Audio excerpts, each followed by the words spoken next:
John, good to see you. Titus, good to see you. Jamel, good to see you here. Grant Marsden, good to see you here. We've got a few more people. Todd, good to see you here. All right, so we've got a few people jumping on. Today, I want to talk about a very tactical way of generating appointment opportunities, targeting really the types of clients that you want to be working with, and also, more importantly, I guess, understanding the buyer's journey. So welcome to our clients, appointments and clients series with Consulting Unleashed. We are going live as we speak on Facebook, and we're also we're going live in YouTube and also on the John Logar page. So we're going live right across the web. And we've got a whole bunch of people joining us on Zoom. If you go to Consulting Unleashed Facebook group, you'll see the Zoom link. You can actually interact with me live on this particular training. So we've covered a lot of ground. The last couple of days, we've talked about the process of being very clear about our offer. We've crafted offers. We've gone and targeted niches. Yesterday, we talked about very specific things that you can do to generate sales very quickly by making a direct, unique offer as a give to open the door to that 50-50 chance of having somebody say, yes, I want to work with you, right? And so we've gone through a ton of stuff. Some people have been great. They've been applying this, getting messaging out, and some people are getting results. I've been getting some feedback. Don Ferguson, good to see you here. Mo, good to have you here. Randy Dickinson, good to see you here, my friend. Welcome along. And so today, I kind of wanted to talk a little bit about zeroing in to better quality clients, like picking the people that you want to work with, as opposed to randomly just going out there anywhere and just generating clients. So I want to walk you through a strategy that I used. We started a particular agency service about 6 months ago. It's in the SaaS market, in the software as a service market. The niche is health tech. So this is only for SaaS companies that were in the health market, servicing hospitals, clinicians, private practice. So these are the companies that are supporting infrastructure, management software, knowledge management under a subscription base or under an enterprise solution. And so I didn't have any connections or contacts in this market, none whatsoever. When I first started, but knowing what I know, I'm kind of going to walk you through what I did to go and find the companies. We walked through, we're right now sitting at 1.2 million so far in revenue in the space of 6 months from scratch. I have a person that I work with very closely as part of that process because I'm running my own businesses. I didn't intend to start an agency in this process, but we went and did it. So what did I do to generate that outcome? And I guess I'm going to explain my reasoning and my process and what I wanted to do, because the idea was to generate a client as quickly as possible. We got our strategy was to sell a prepaid strategy session first, and then that strategy session would actually evolve into a full-blown engagement. So I'm going to walk you through what I did to engage the market, what I understood were the key problems, how I looked at the key problems the market was having, how I built a list literally within hours, right? Fresh list within hours. How I selected and targeted the specific companies I wanted to work with. When I first started this process, I started with 38 or 35 leads is what I got in my initial outreach or engagement. Over a 6-month period, we got to about 138 companies that we wanted to target to work with. Of the 138 companies right now, we are working with 11 companies right now, and that generates about 1.2 million in revenue. So that happened in 6 months. That's how fast things can happen. The service that we looked at and deliver is Marketo or integrated CRM to manage subscriptions, to manage the sales process, for demonstrations, and also to minimize the churn rate, the dropout rate. So looking at the communication and the follow-up and all that sort of stuff that happens to build the indoctrination of a customer, to build an emotional connection with a company. So we built out, or our integration was designed to impact on those 3 areas of business. The subscription area, managing new subscribers, taking those subscribers to take up a full demonstration, from that demonstration, obviously to convert a sale, and then obviously to manage the relationship to keep that customer paying for as long as possible, because the churn rate in most of these companies is a problem. So why did I choose SaaS? Well, SaaS can have a relatively high sticking rate. Choosing the right types of companies. The revenue model is quite strong. It can be quite significant. Clients can be worth anywhere from $6,000 a year or $3,000 a year to $6 or $10 or $20 or even $100,000 a year, depending on, or hundreds of thousands of dollars a year. So the client sales can be quite large. The SaaS model, the subscriber-based model, has a relatively short sales cycle, so that I knew that we could get results very quickly within a 30-day period, and so that's why I chose the market. Right now, the thing is I couldn't choose unfunded startups, right? So we're not talking about companies that had no money, right? Or we're trying to raise capital so they can grow. So I needed to find companies that were already capitalized and already had money. And so what I did was, I did what most smart people would do, is go to that website that is hidden in the cloud called Google and started searching funded SaaS companies. Now there's a website, it's called Crunchbase. Crunchbase.com, you can actually pay for a subscription to the website, but you don't need to initially. You can get a lead list relatively easily. What you can do, or what you can search on in Crunchbase, is companies that will fund it up to $20 million within a 6-month period. So these companies are SaaS-based companies, $20 million, right? Funded to $20 million in a 6-month period. Now, any company that's been raising capital, especially 20 million cash, right? A good portion of that cash is going to be spent on developing marketing and sales process systems, so that company can actually scale and get the returns back to their investors, or to create enough value so they can go second round funding and to scale to the next level, right? So the number one predicator is they've got money. Right, they've got money.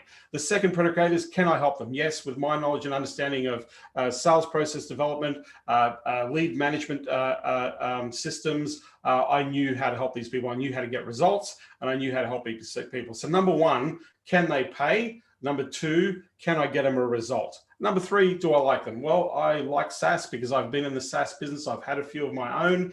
I know how the market works. It can be incredibly lucrative if you get the model right.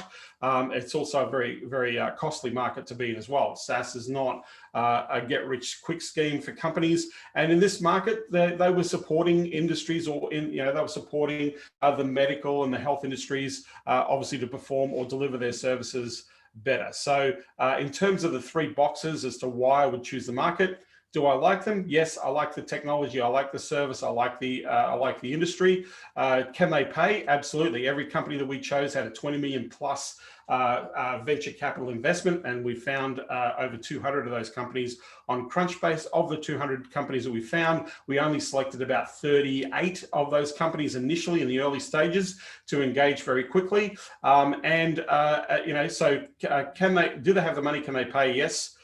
Do we like to deliver the solution? Yes. Can we get a result? Absolutely. So the 3 boxes were ticked. Yes, yes, yes. So in terms of picking a niche, had money. It was a great industry. It was a growing industry. Technology is an area that I'm interested in, so I have an affinity. I like strategy. I like developing sales process and business development and impact strategies. So all the boxes in terms of, is this a right fit for what I want to do, was a big yes, a hell yeah. So I went to Crunchbase. I found a list, right? Then what I wanted to do was, I needed to find people who were influencers in this market, people who had knowledge, people who had experience, people who consulted to this market. I was looking for those sorts of people. So I was looking for conferences or trade shows that a lot of these health tech companies would go to present their wares. And then who were the people that were actually presenting at those conferences? Who were the people speaking? Who were the iconic owners of these startups where they have a presence or an influence? I wanted to build that list, and I found a list of about 7 people very quickly that I could connect with. It's really easy to find, again, using Google. And the reason why I wanted to connect with influencers is influencers are pretty easy to connect with if you stroke their ego. Like if you have a very specific question and you also want to add value to the relationship, or you want, the influencers tend to be very generous with helping people out. That's one of the reasons why they're influencers, because they're out there trying to share their own agenda or their own message. And if they have people who take an interest in them, they'll generally give some time. And so my goal was to reach out to a few of these as quickly as possible, just to ask some key questions around their experience or what they're seeing as the trends in the market, in the SaaS market, right? So to identify or to make sure that we're getting clarity around the problem that is being delivered to the market. So that's one of the things that I did very, very quickly when I went out to look at this market. I want to connect with influencers. I found people who are iconic leaders in the industry, been around for a while. I found a VC that specialized in the health SaaS market, launching or raising capital for that market. I found an incubator, a person who ran an incubator for tech-based or health-based tech companies. So I found a founder of that. I also found somebody who is a prolific and a serial SaaS entrepreneur in the market as well. So with all these people, and these people obviously interrelate with the supporting the industry, have either spoken or they've even written articles, blog posts, journaling, or part of journals or major articles that have been published in major health tech-based magazines. So that was my thing. I need to connect with influencers. And the reason I wanted to connect with influencers is for 2 reasons. One, to gain clarity on the problem. Like what do they see? They're in the market, they're talking to these people all day long, right? So they're in the market and they understand what's going on. They've researched, they've interviewed, they've asked questions, they've written about it. They've crafted messaging, they've created agendas in the industry to drive change, right? So who better to talk to understand the industry than the people who actually are basically supporting and innovating, creating an industry. So I wanted to connect with those people as quickly as possible, and that's what I did.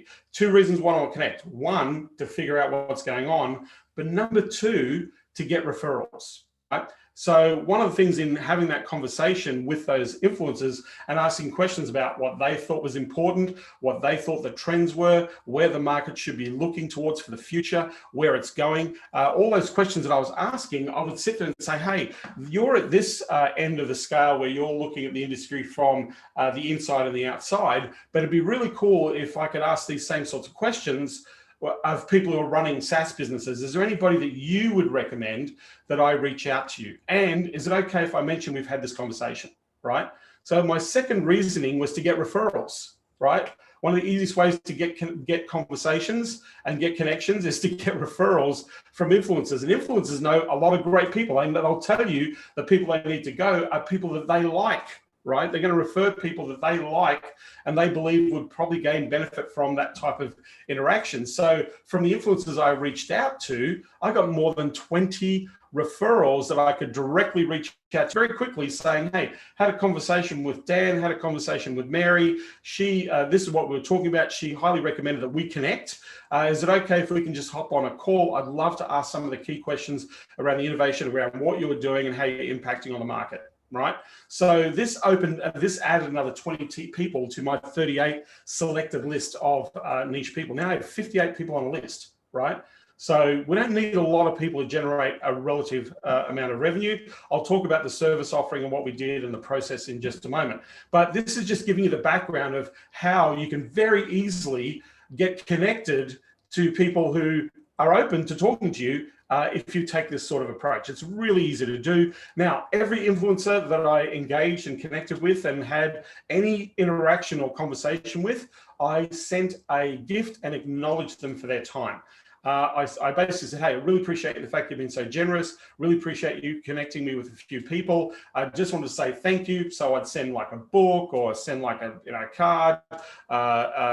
One person, they were into wine. I found that out about that on their LinkedIn profile. They were fully into wine. So I went and sent a $80 bottle of Shiraz just to say thank you for the engagement and the connection. The reason why I want to acknowledge the relationship is because I want to be able to go back to and talk to them more and get more information, or perhaps maybe they might become a client as well, right? So the people who are influencers, if you can turn an influencer into a customer, and then they can say, look, I talk to people all the time. It's a great way to get tons and tons of qualified referrals for your business. So in this strategy, my number one, find a source or find a list. It didn't need to be big.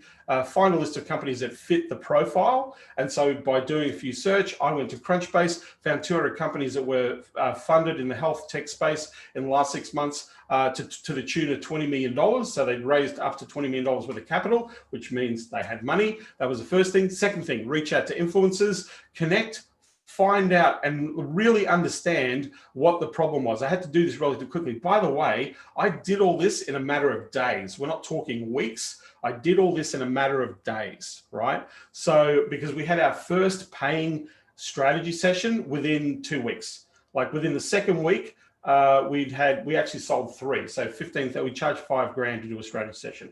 So 15 grand by week 2 by following this process that I've just outlined and shared. So having those conversations, getting those referrals, and then really understanding what the hell is going on in the marketplace, right? And so I used, when I was reaching out in my cold email, right? So this is how I reached out to people: cold email, Facebook, Messenger, and LinkedIn. Those are the 4 areas that I reached out to people. So email, connect with Facebook friend, right? Messenger, and LinkedIn. So that was the area. Those are the ways in which I reached out and connected. And I communicated my first messages into each of those areas that I connected, right? So same email, same message, same thing, but they saw the message at least a minimum of 3 times. They saw it in their inbox, they saw it in their messenger, they saw it in their LinkedIn, through their LinkedIn connection, right? So that's the way that I try to communicate. I try to get at least 3 touch points. If I could get a cell phone, I'd do a text, right? But I got 3 touch points. So my first message was basically, I highlighted a particular expert that I spoke to. So listen, I was speaking to such and such, and they said, look, the 3 biggest issues are subscription, conversion from demo to sale to client, and more importantly, the minimization of dropout rate, right? These are the 3 things that will impact direct growth. So in that conversation, I had that conversation. These are the key 3 things. And I think I've got a way to minimize, to increase the number of subscriptions, dramatically improve conversion rates, and more importantly, minimize the dropout rate so that you can actually leverage and scale revenue. Is it okay if I reach out and connect, or at least share what my findings are based on my conversations with this person? That was one of the messages, cold messages, that I reached out to, right? From that. So for me, I was trying to always talk about what the problem was and hey, here's the solution. I made 2 or 3 minute videos. They were very, very short, talking about each problem, right? What happens when we're inconsistent with our subscriptions, right? This is what happens when companies or SaaS companies are inconsistent in generating or acquiring the number of subscriptions to build the volume so they can actually convert and generate sales and start to scale and grow in their business. And so I talked about, well, if this problem continues, what's the impact of being inconsistent with that lead generation or with that lead flow? And a good example of this at the time is we're in the middle of a pandemic, and a lot of these companies sold their services at trade shows. Well, they couldn't go to trade shows anymore because it was social distancing. A lot of events were canceled. So people were sitting there with a budget, not knowing what to do with it, and not being able, they weren't getting the numbers of subscribers or people who would buy as they would with the trade shows that they would run. So they were basically beholden to one strategy. So I started talking about that. So look, right now, the pandemic's a classic example of where I bet you your subscriptions have been hampered by the fact that you can't go to trade shows, connect with your audience, open the door to build your brands, be visible in the relevant market that you want to engage in, right? And so if right now, if you don't do anything about this, what happens with the problem is you start to scramble, you panic, and you start to do inconsistent type marketing strategies to try and grab market share. And obviously this ends up costing you. The solution is, right, to get really clear about the audience, look at the channels of where your audience engages, then activate a strategy to start that engagement process to drive your subscription base. Thereby, you're going to have a consistent level of subscriptions happening in your business, right? So the video will explain, this is the problem. If the problem continues, this is a disaster that will occur.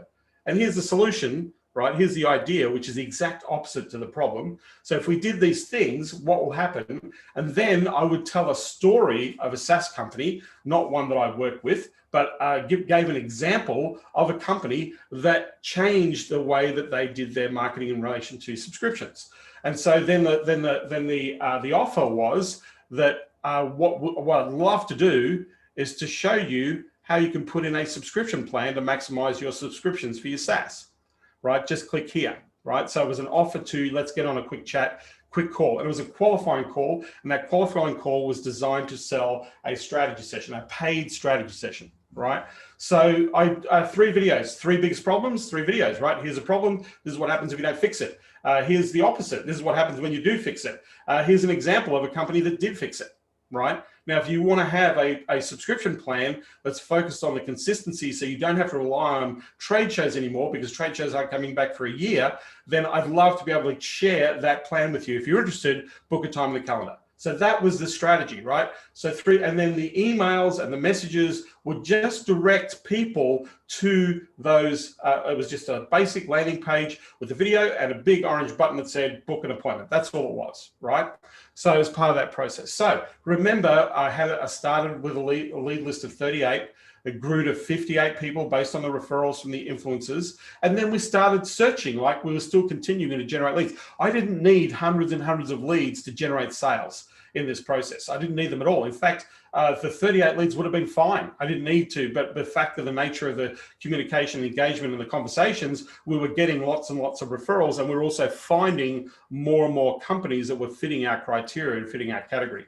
What I'm going to do is I'm going to explain how you can do exactly the same thing to just give you a model of how you can actually target, start engaging, and doing this. But I'm just sharing the process and the thinking that I went through to go and land in literally in a 30-day period. We sold 9 strategy sessions at $5,000 a pop. That's $45,000. $45,000 just for strategy sessions, just for a conversation, not delivering the solution. The solution was what started at $100,000, right? The solution that we delivered started at 100K, right? We asked for monies up front. We asked clients to pay $100,000 up front. Right. The options, there were 2 options in the solution. One was a 100K solution or 125K solution, and the other solution was a 250K solution. And more people bought the 250K solution than they did the 125K solution. A lot of people have bought the 125K solution, and now they're stepping into the 250K solution. So we had 2 offers that we could put to the market, and the idea was we would ask them for the money up front, or we could give them a payment plan as part of that structure. So the strategy was to sell a strategy session. So what goes into a strategy session? Well, the strategy session was purely a discovery. It was a video conference call with the client, asking key questions around areas that impacted on the subscriptions, the sales conversions, and the dropout rates. So we literally walked through and said, okay, so let's really get clear about the problem here. Let's really get clear about what's going to happen if you don't fix this problem. So let's put some numbers to it. So through this analysis, they're paying us $5,000 to have a chit chat about their company and what the problem is, and more importantly, what they believe that they should be doing to move forward to fix the problem. And through our recommendations, naturally our solution later is to say that this is what we would do, or this is how we would approach to solve that problem, and then what they've got to do to put that into place, right? So that was what they paid $5,000 for. It was a 90-minute meeting. I did not conduct the meeting. I had Anthony, one of the people that I work with, conduct the meeting through the sales process because he's an expert in the software that we were using for this solution, right? The solution we were offering was Marketo, purely because it was an enterprise solution. It was very pricey. It wasn't a cheap solution, but it was very, very good, very effective, robust, and was perfect for this market. So Anthony would do the strategy session. I would sell the strategy session, and Anthony would sit there and say, great, I'm the lead project expert director in this area, and I want to take you through that process. And I would sit in on that call, but introduce Anthony, and then we would sit there. It'd be about a 90-minute phone call where we'd ask a whole series of questions. We'd go and do a little bit of homework on the company, ask some more questions, and then we would deliver a presentation. And that presentation will be our findings from the strategy session, right? At the end of that strategy session, we would make an offer. We'd say, listen, these are all cool. Our recommendations are where you need to work on right now are these things, 1, 2, 3, right? So you can do this. You can hire people, do this internally, go out to another company if you want to do that. Or this is if you want to choose us, right? This is how we would solve this problem, and here are your options. And we would give people 2 options, right? We would do option 1, option 2, and we would ask them, based on what you've talked about, based on what we've shared in the strategy, which option do you believe will suit you best moving forward so we can have that impact and build those systems and processes to help your company. And so they would choose. It would be a yes or a yes answer. It would not be a yes or a no, right? But because we did the strategy session, the conversion rate was very high.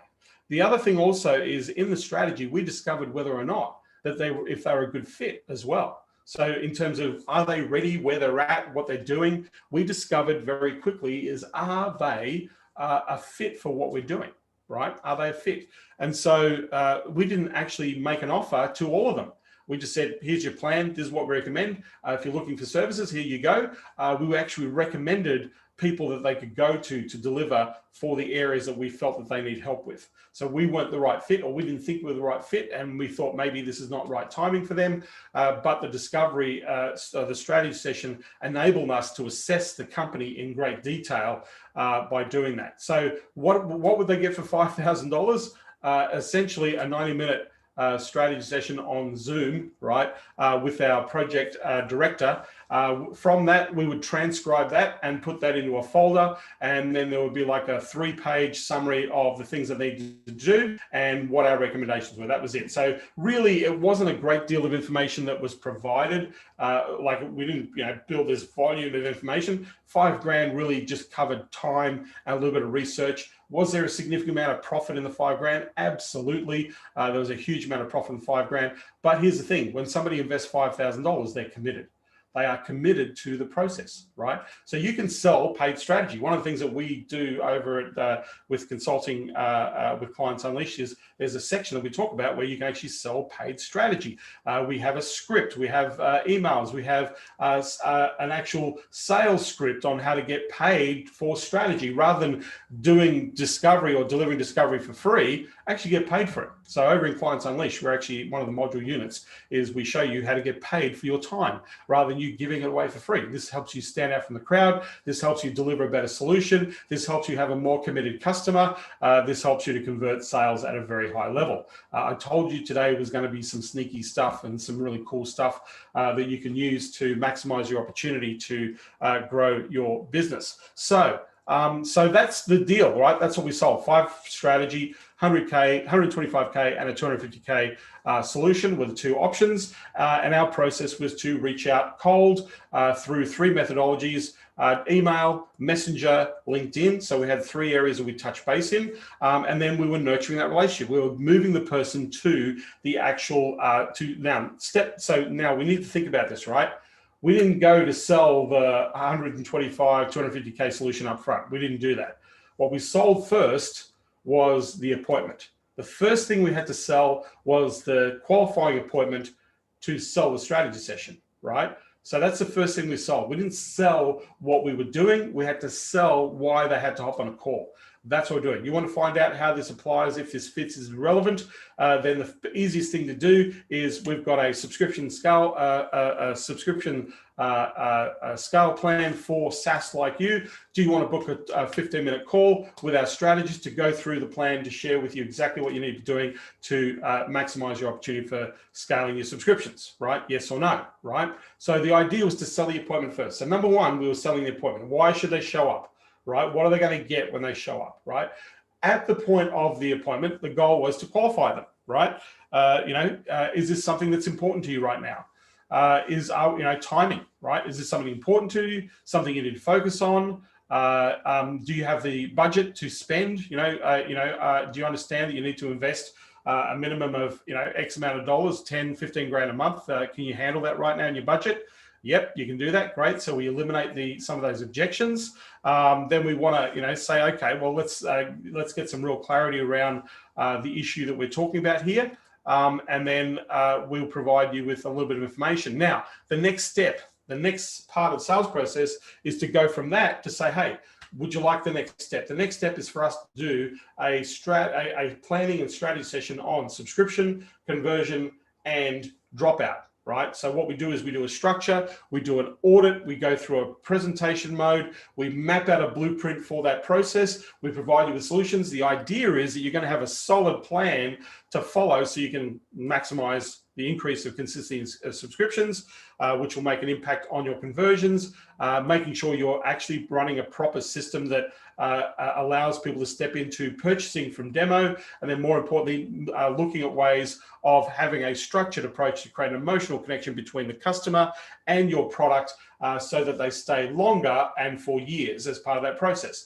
That's what we're going to uncover or unpack for you in the strategy and the planning session. So the investment in that is $5,000, right? If you'd like to do that, right, we can do that right now, and we would take payment on the spot if we can.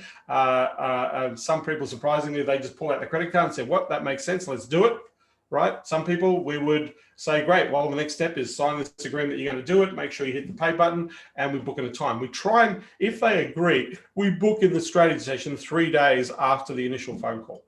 Right? If they agree, we try and keep it very tight in terms of our sales cycle, right? So we do the strategy session in 3 days. That's our discovery. So we spend that time building rapport, building a relationship.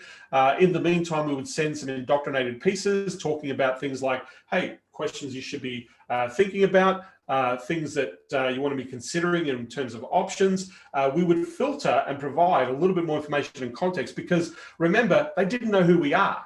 Right, they're giving $5,000 for a conversation to a stranger. We didn't even have a website up and running at this stage. There was no website. We put up a basic landing page with some videos on it, but there was nowhere they could go. Initially, we had no website. We were just using, we had a domain, and we just used the emails for the domain, and that was it, right? The only person that had any credibility in the market was Anthony, the person I was working with in this process. So we used his LinkedIn profile, right, to demonstrate that we had some credibility or some knowledge in this market. So we changed the summary page, changed some of the bits and pieces on there, and that was it, right? So that was all that we had. So no website, right?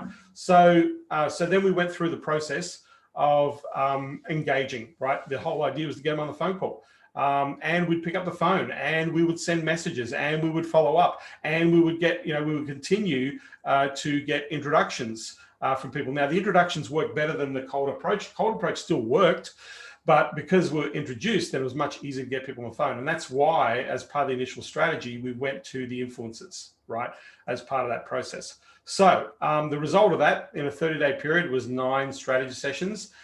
We in that challenge, we generated a client. We got one client at $125,000. On average, the sales cycle to do that was about 6 weeks. the average sales cycle was 6 weeks. So from the time of the initial engagement to the time that we generated a $100,000 sale, the $5,000 was pretty easy. It would probably take us about 8 days to get the $5,000. The sales cycle took about 8 days. So from the time of initial contact to getting them on the phone to getting, to try and sell or pitch the strategy session, it generally took about 8 days. From there, then you would go through strategy, go through that process. So let's say up to 6 weeks. The conversion rate up front to agree to the paid, not the paid strategy, but the actual solution, about, I would say, well, looking at the number of clients. So let's say 3 people jumped on right up front, right? They said, yep, let's do it. Straight after the, here's the plan, here's the thing. The others, we had to follow up, right? We had to make sure we were dotting the I's, crossing the T's, providing the relevant information to be able to help them to make that decision. So the sales cycle overall would be around that 4 to 6 week range in the sales cycle. So it doesn't take long to go and generate hundreds and hundreds of thousands of dollars in revenue if you have a process and a structure to follow. Now in Clients Unleashed, we're actually walking people through step by step by step by step exactly what to do. And then we've got lead generation coming in totally automated, right? To generate 1 to 3 appointments a day is the goal as part of that process. And then we have a sales process that we follow that I use, that I teach to be able to convert, like make it really easy to convert the client if you're following the steps. So the clarity piece is really important. So if you think about what I've just shared with you in what I've explained in this idea is picking niche, right? So, do I like them? Yes. Can I help them? Yes. Can they pay? Yes, right? I needed to find a handful of them. I didn't need to find hundreds or thousands. I just needed to find, what I was really looking for was about 20 people in the market. I found a place where there were 200 of them. Of the 200, I chose about 38 because I felt that they fit. Right? From that 38, so now I got to engage. So how do I engage? I want to find people. I want to need to know what's going on in the market, what the problems are, so I can speak to the market. Let me tell you, there's so much stuff in this head from what I've learned in the last 6 months about these companies that I could probably talk to any CEO of any major corporation in the SaaS market and just ask direct questions that I've learned through the conversations that I've had with founders, right, in this process. So I can actually sound like I know what I'm talking about, right, because I understand who they are, right? So Stephen Covey's very important principle: seek to understand first and then seek to be understood. So understand first and then help them to understand how you help them in your understanding, right? That kind of sounds funny, but that's the process that we go through, right? So found the list, found some influence, then started the outreach. Now mapped out what we sold, right? What we were first selling was selling a paid strategy. That was our first product, right? Instant product, right? Strategy session. What do you do in a strategy session? Discovery, ask lots of questions. Then you can transcribe that video session, about 90 minutes. You can transcribe that, turn that into a report. Findings, 2 or 3 pages, not very long, right? Bullet point, this is what needs to happen in the areas that we talked about, right? Our recommendation. And then what is our offer? What is our solution that fits, right, their criteria? And we would generally want to give 2 options, right? I always like multiple options. 2 or 3 options is what you want to offer in the market. You want to offer a yes or yes option. You don't want to go 50-50 yes or no, right? You don't want to go 50-50 yes or no in your offer.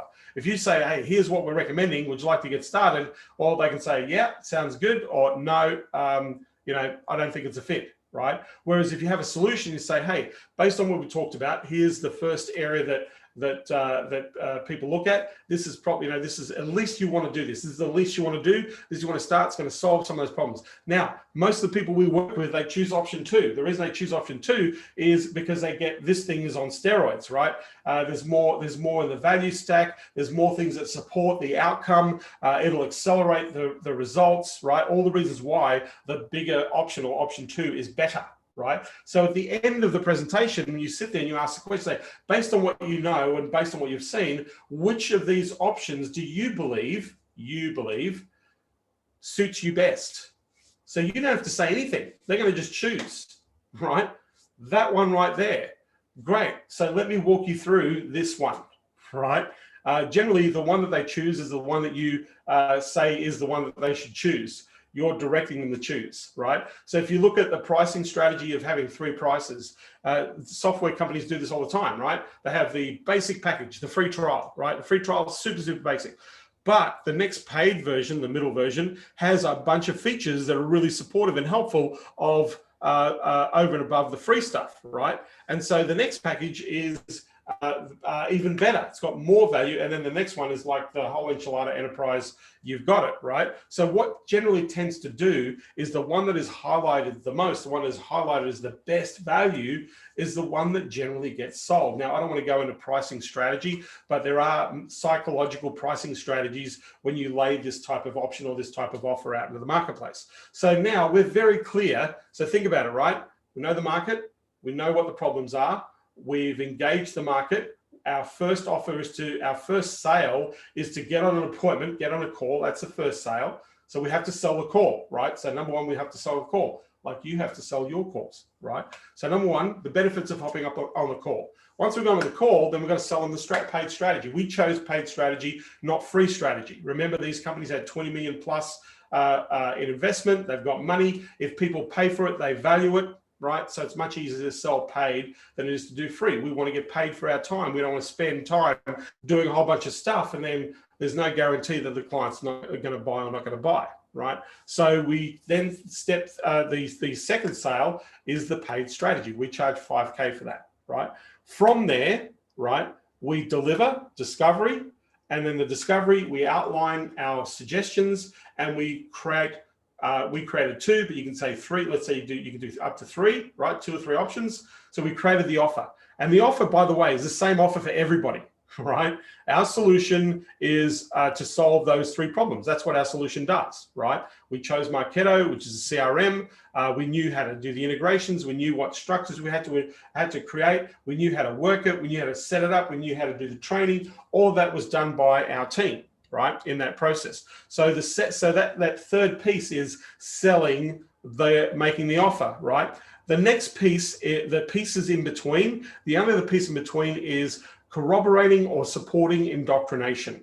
Who are we? Why should you like us? Where have we come from? What have we done? Who have we worked with? Now, we didn't work with any health SaaS companies in relation to this solution, but Anthony, the person I was working with, had experience with a couple of large health tech SaaS companies in this area. So we could say we have had experience with this company and this company as part of our acknowledgement of the fact that we know what we're talking about, right?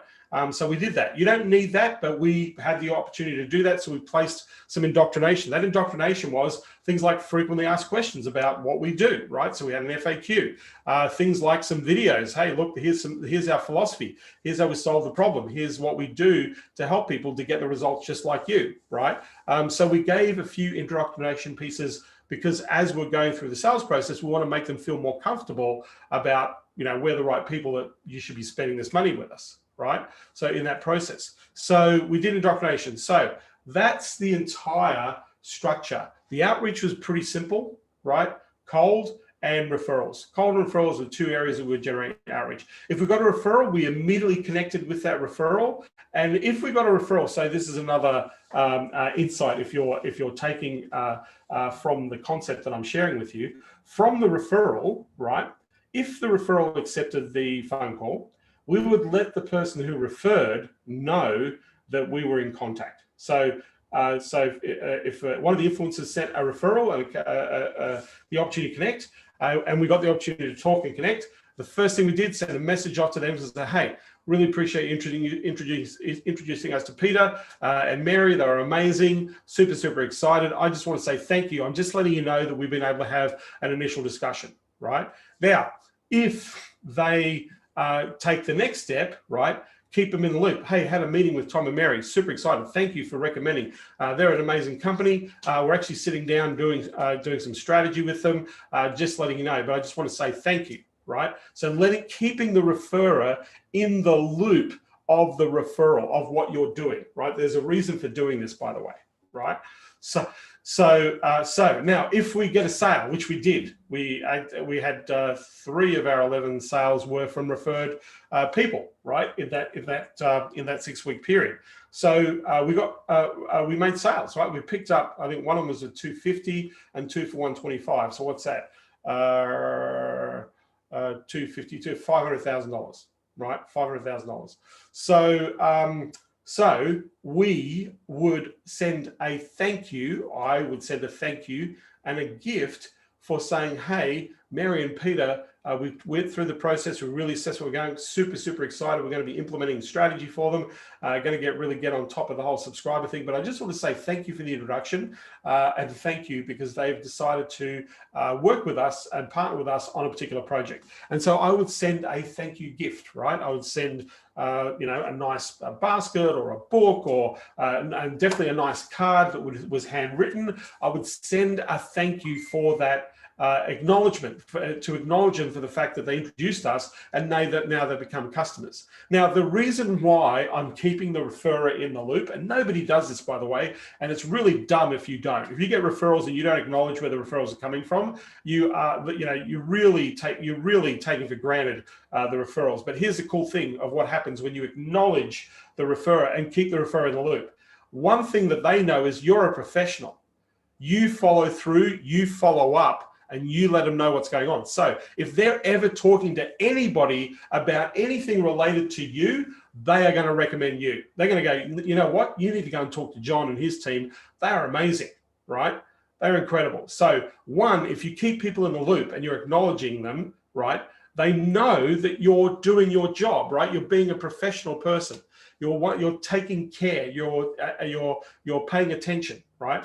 Second, if you acknowledge people referrals, guess what happens? You get heaps more referrals, right?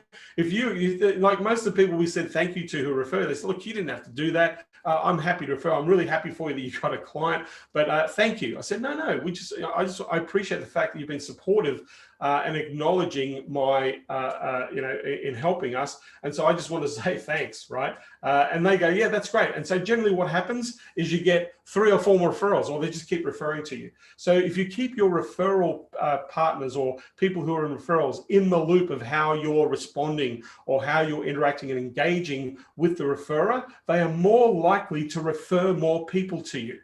They are more likely to get more referrals. And if they're referring more people, referrals are much easier to sell to than going cold in the market. Referrals are cream to your business, right? So understand, right? That was the entire process that we used to literally go to the market cold, find out what the problems were, deliver some pieces that were relevant, and then we just basically engaged. Our goal was to engage with about 15 people a day. Now that was either 15 messages that were sent out, but there would be phone calls. I would probably spend about an hour to an hour and a half a day trying to get people on the phone because I was doing this as an experiment as part of this process. But on average, I was probably spending about an hour a day. So if I think about it, so now we're, in the early stages of that in the first 3 months, I was spending about 7 hours a week on this. So 7 hours a week. So 7 hours a week in the first 3 months, for about 500 grand, 500, no, it was more than that. It's about 650 grand in 3 months. 7 hours a week. That's all it took, right, in that process. Just following what I've just mapped out for you, right, in that process. So I'm happy to answer some questions. But what I want to do is I just want to walk you through a really simple structure on how you can find ideal people, target them, look at size of companies that have the right sort of revenue. I'm going to walk you through a strategy. I've shared this strategy a lot with people that I work with. It works brilliantly. Now, remember, you don't need thousands of leads. The problem that people have when they go scraping leads and doing all that sort of stuff is they'll go and scrape a directory. There might be 1,000 leads a directory. Well, I don't know about you, and yes, you can mass email, mass market, you can do all that sort of stuff. But when you start down the path of doing cold email as a strategy and doing all that sort of stuff, you have to do things like season your email account, moderate your outreach, send out 5 messages. just season, making sure that the email is legitimate, right? In that process. So there is a process to go through. And so if you really want to do it on scale, then you want to have, 20, 30 different email accounts. You want to have, then you want to manage the messages, the whole process. You can automate it. You can do, there are great pieces of software to do this. It's things like quickmail.io, mailshake.com. These are great software that you can send out cold email with as part of the process. And the idea is in the early stages, you want to, if you're getting an email account, you want to season that Gmail account so that Google sees that this is a legitimate email. Otherwise, you're going to lose a lot of accounts. We see a lot of people burning their email accounts and get shut down because there's some areas or there's some tactics that they haven't used in their cold outreach. But I'm not here to talk about cold outreach. I'm here to talk about the process, what I did as a strategy, and you can apply this too. I've had people that I work with apply what I've just shared. I literally walked this whole through with a whole bunch of people. People took pieces of it, applied and got sales and generated clients through that process. So you can apply everything that you picked up on this strategy. So what I want to do is I want to talk leads, right? And you want to get what I call a curated list, right? I'm just going to take a sip of coffee here. I want to get a curated list. I'm always looking for 25 people. I don't need more than 25 people.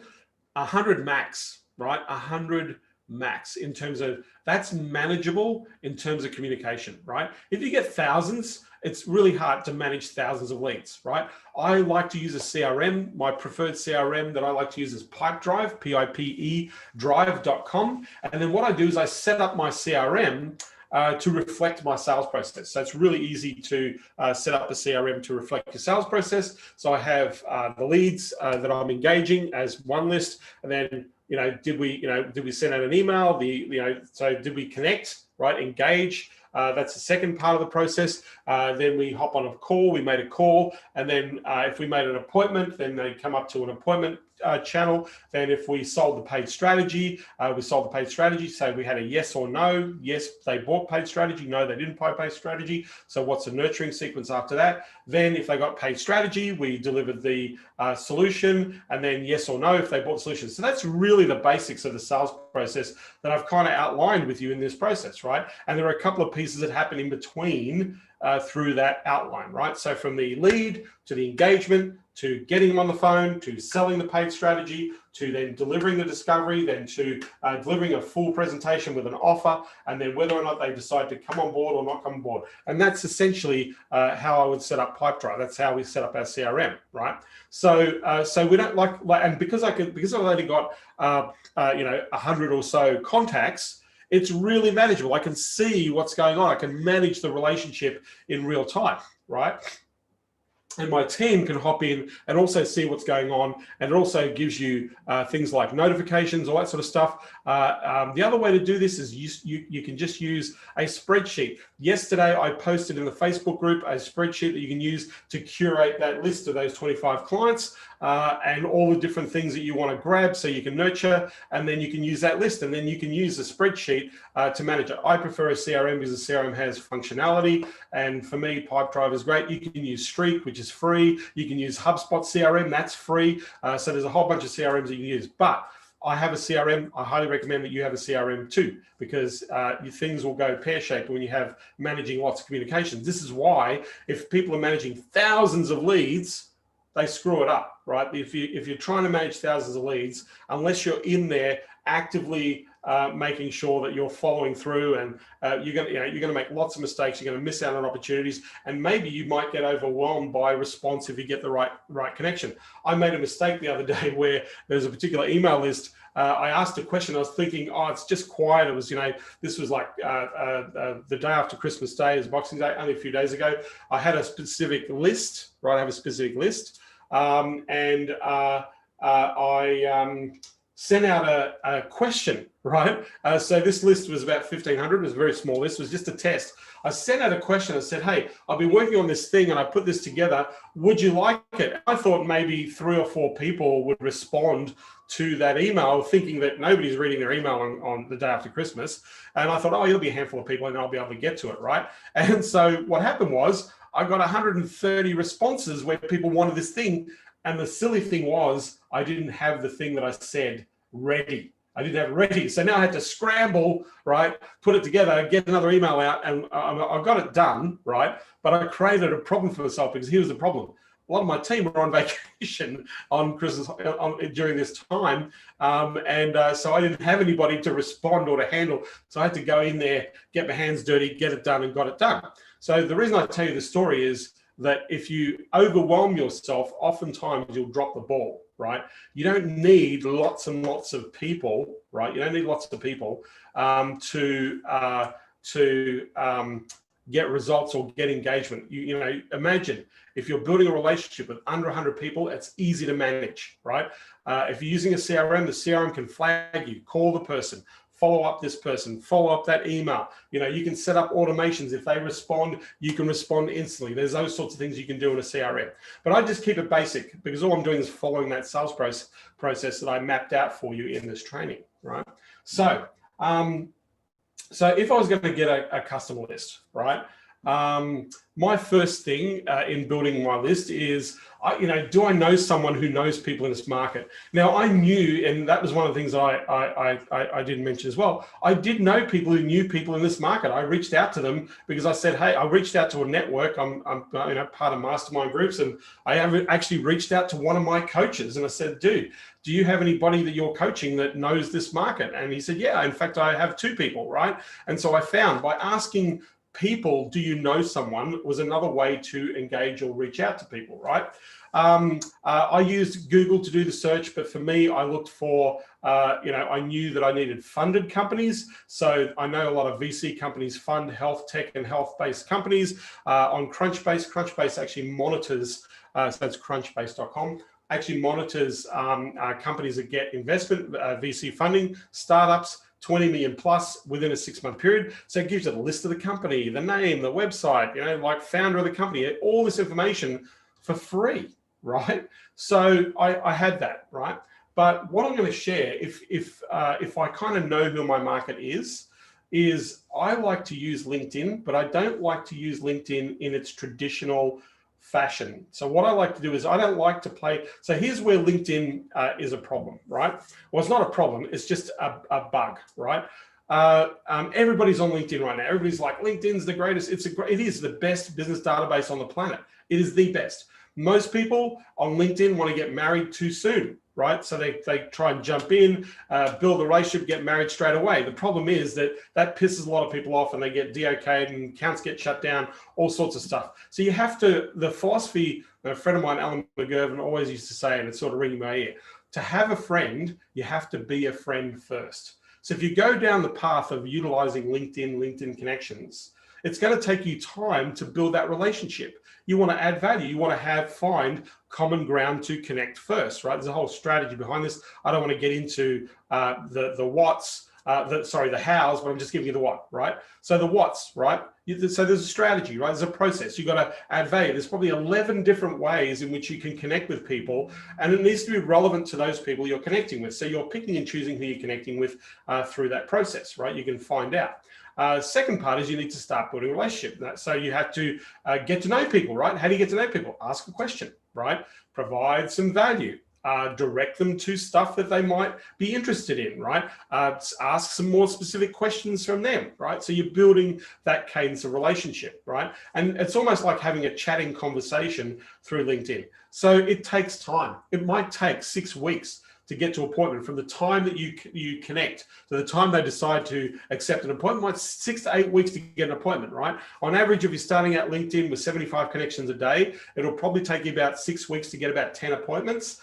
From there, you can build it up if you continue that process to generate, you can generate 20, 30 appointments a month if you've got the right LinkedIn strategy, but that takes time, right? I like to do things fast. I don't know about you, but I like to get there quickly, right? So I don't want to use LinkedIn as the strategy in and of itself. What I want to do is extract from LinkedIn, right? So what I want to do is want to extract. So there's a couple of things with LinkedIn because people are going to check you out. One of the things is the banner, the profile banner that you have is you have the ability to put your message, your branding, what you do, who you help, or even make an offer in the banner, right? So brand the banner so it's relevant to what you're offering in the market. That's number one. So that's what we did with Anthony's profile. We made his banner really relevant to the market, right? The next thing is keywords, right? Keywords for the sentence, because people will look for those keywords. Think about what people are searching for. Keywords are very important in those first key sections. And the third piece is really important, is the summary section. Now, your resume of all your experience, all that sort of stuff, not really that important. What's really important is what people read is that above the fold. So your summary is not a resume of what you did. Your summary should be how you help people just like them, right? In your summary, it's how you help them, right? And so from doing that, in that summary, what you're doing is, this is who we are, this is the problem we solve, and this is the types of businesses that we help with those problems. And here is our expertise. And by the way, if you want to connect with us here, or contact us here. Put a phone number in your summary so people can pick up the phone and call you. That's a neat thing that you want to do in your summary. Give them an address of your business, right, to be legitimate. Right, so you're legitimate. Make sure that if you want to direct them to a site, direct them to the site. If you have resources, put some resources in the summary to build that relationship and documentation, add some value. But that's what you want to do in the summary. So these are the three basic things that I would do on a LinkedIn profile. Now, remember, I like LinkedIn, but I don't use LinkedIn as a connection and engagement strategy, because remember, it takes too long, right? I can, and I will have people do that for me, but I'm really not interested in building relationships on LinkedIn at the moment, right? Especially with what I was doing. All I want to do is target people, right? So how do I target people on LinkedIn? One thing is there's a service called LinkedIn Navigator or Sales Navigator, right? So I would highly recommend that you subscribe to that service. It's the membership service for LinkedIn. It allows you to send out a number of emails or direct messaging, so you can actually reach out directly to people. It allows you to search for people, much more advanced criteria, and be very specific. So here's the sort of thing that I look for, right? If I'm using Sales Navigator, I'm going to walk you through a strategy on how to get them, right? So remember the criteria. The criteria is, what is the best business that I can get the best results for in relation to what I deliver? So I need to understand who I can help, right? Who's the decision maker? Who's the person going to write the check? So what is the title of the person that's going to write the check? Founder, owner, CEO, managing director, managing partner, principal, VP of marketing, director of marketing, right? Who are the people that's going to write the check? So I need to know the decision maker. I've got to use that title role, because remember, in LinkedIn we use title role, right? As important. So if I know that, and location, where do I want to find these companies, right? As in geographical location, right? That could be city, state, right? National, international, right? But where do I want to find people? So location becomes really important. I'm looking for companies with a sweet spot of between $5 million and $20 million, or $3 million, $20 million is where most companies will spend more than 50 grand a year or more in marketing services. Right, that $3 million mark, they can invest up to 150,000 plus, up to 300,000. 5 million, they got 250,000 to 500,000. At 10 million, they got between $1 million to $2 million to invest. Right, so I'm looking for people who have budgets. That's a real critical key in the criteria. Right, so from there, now that I know what I want to do, right, there's three areas that we'll name. By the way, just to give you perspective, right? At the low end of the market, there's lots of competition. Lots of people at the low end of the market trying to tap into the low end of the market. At the middle end of the market, a lot less competition. Companies in that $20 to $50 million category, a lot less competition targeting those businesses. At the $100 million plus company market, little to no competition. Very little competition at the 100 million plus market, right? Because most people feel like that $100 million companies would never hire an independent marketing person. Let me tell you, major corporations hire hundreds of independent marketing consultants, helping them with Facebook, AdWords, copy, content creation. They just go to agencies. They're looking for people with skill sets. And right now they are hiring thousands of you, thousands. So at the top end of the market, that's a good place to go, because there's very little competition up there, very little competition. right? So to me, the middle 20 to 100 million, that's a nice sweet spot as well, okay?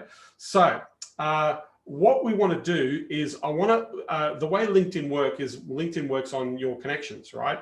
And so in Navigator, if you have connections that you've made, when you go to Sales Navigator, it'll show you to the 3rd degree, right, of the level of access you can have, up to 3 degrees, right? It used to be 6 degrees that you can actually engage, but it's actually they've shifted it to 3 degrees, right? So what we want to do is, I'm going to be answering all your questions here in the chat as you've been answering questions in just a moment, but I just want to finish this piece because I want to show you how to go and get highly qualified people, have a bucket load of them, have an ultimate resource, but to actually get people who want marketing, right? Who want customers, who are actually actively marketing. Remember the predicator, are they marketing? Are they spending time, energy, and money on it, right? I'm going to show you how to get the exact people, the right people who are doing this. This is one of the easiest things to do, right? So one of the strategies, what you want to do is, because the more degrees of connection you have, the more broad the search would be, right? And so what you want to do is, there's a group of people, it's just a strategy, and they're called lines, LinkedIn lines, right? Now, lines, L-I-O-N.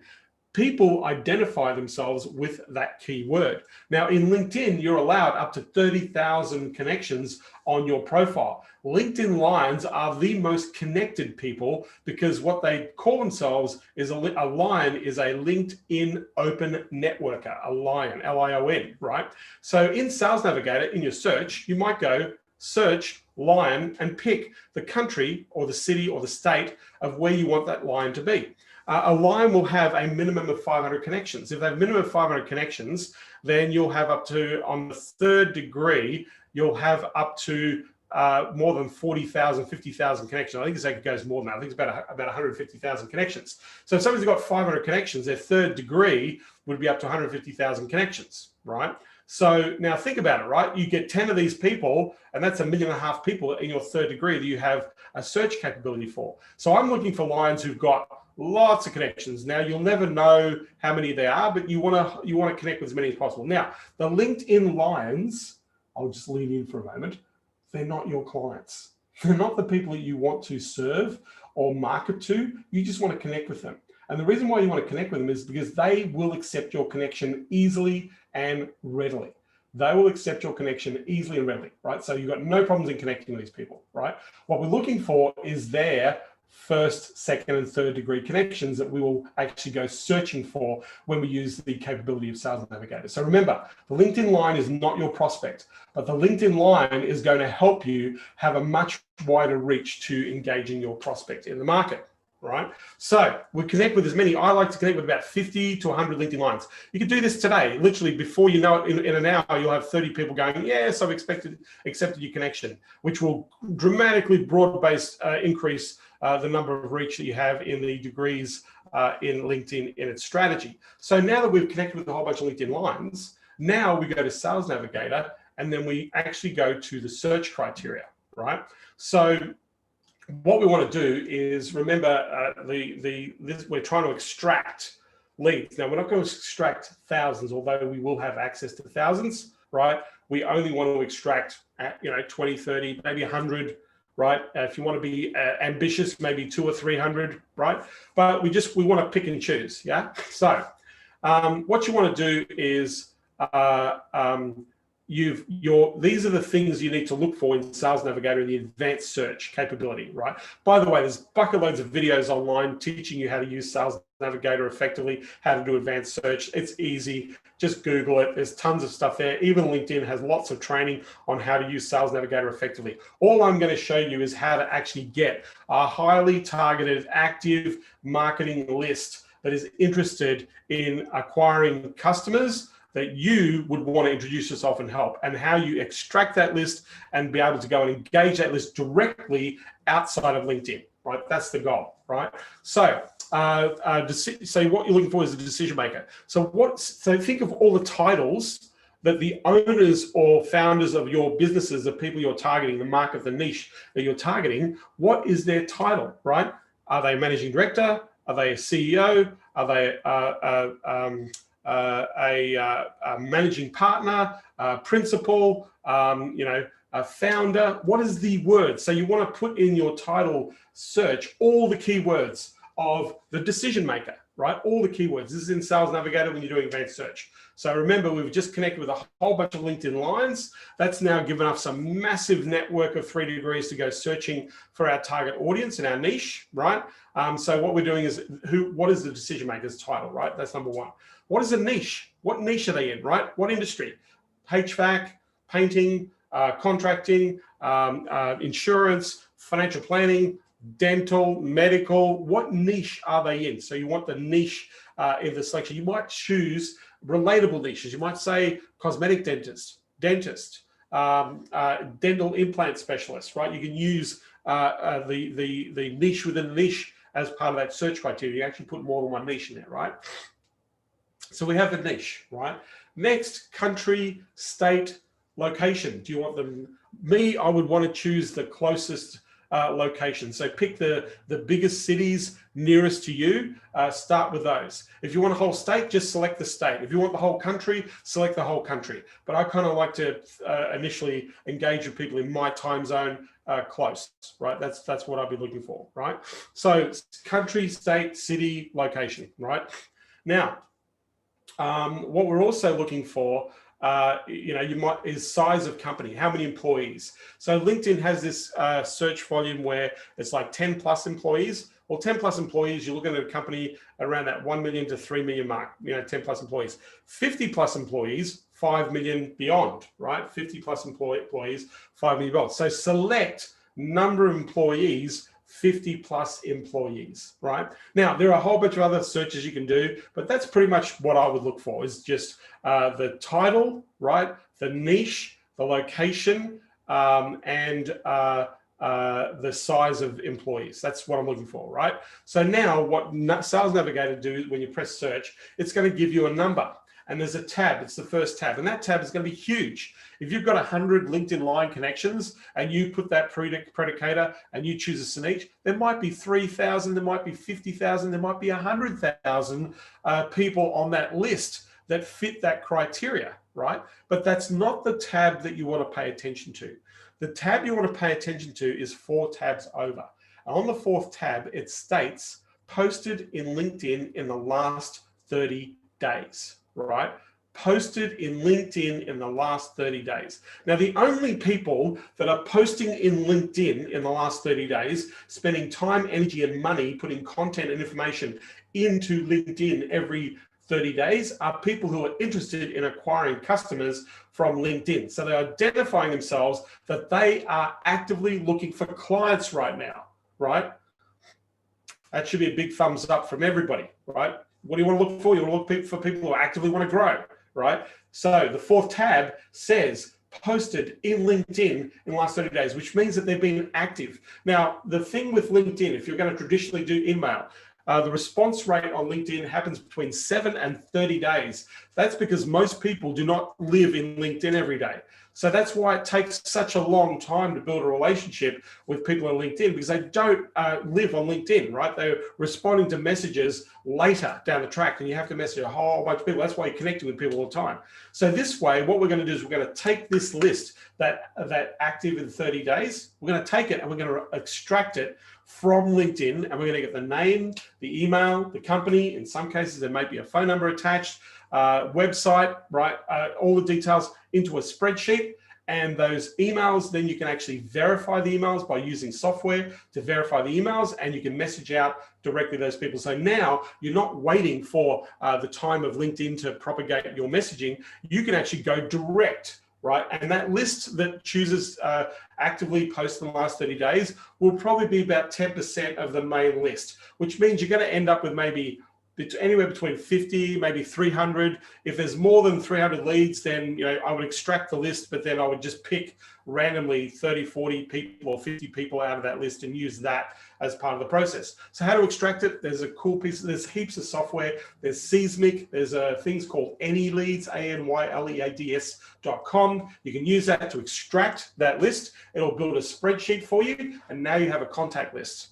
So now you don't have to connect with people in LinkedIn, right? Your ideal audience, you can go direct as part of that strategy. And then you can follow the whole process that I outlined just a moment ago, where you can send a message. You can still go and connect with them in LinkedIn to have that secondary message go out, so you can build that communication or that acknowledgement as part of what you do. But now you've got a really good list. You've got decision maker, you've got niche, you've got location, and you've got size of revenue, and you've got the fact that they're actively engaging on generating clients. These are all good things. These are hot prospects to have for your service. So then if you use things like Analytics, you can extract it. There are things like Hunter. There's a whole bunch of services that will verify emails to make sure the email is clean. And then you can just go and connect direct. You'll have a direct personal email in a lot of cases. A lot of people use their personal email address in LinkedIn. You can actually go direct to the market. Hey, saw you on LinkedIn. You can go down that route, but you can email direct into the market. So love. I know there's a whole bunch of people here on the Facebooks. I know that you've been commenting. I've got a whole bunch of questions here that I will answer in just a moment, but my question is based on what I've shared with you today, and I want to thank all of you who are here with me live. Takeaways. What's your biggest takeaway from what I've shared? As you're looking at your notes, I'd love for you to put in the chat just so we know, and I can read this out or share this with others. What were your takeaways from today's session? What were your biggest takeaways? Just type them in the chat. I'll do that. If you have a question, type a question in the chat. Who loves the LinkedIn idea, right? That's an easy way to get high quality leads, right? The process and consistency. Thanks, Mark. Yep.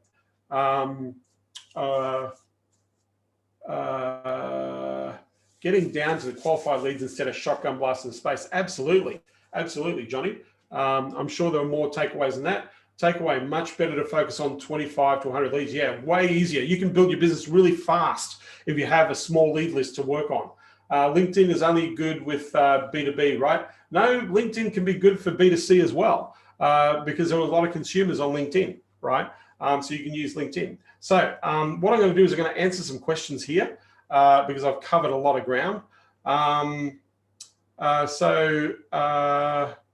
When you deliver the strategy session, it's in 2 meetings. No, we do the strategy. The discovery is a meeting. So Mark, the question you're asking is, am I doing 2 meetings? So think about what's happening. There's a call. So qualifying call is one conversation, 10 to 15 minutes, right? So if we sell the paid strategy, right, then there's another call. That paid strategy discovery call. That discovery call, generally about 90 minutes, about an hour and a half. So you're talking with the client, understanding, mapping out what you're doing to deliver the strategy. That's discovery. Then you're going to deliver your findings and present your offer in the second meeting. So it's a 2 call structure, right? So now, hey, based on our strategy, this is what we found, this is what we put together, here's the process, here's our recommendations. Now, can we walk you through your options as to get this done? Option 1, option 2, which suits you best? Love option 2. Great.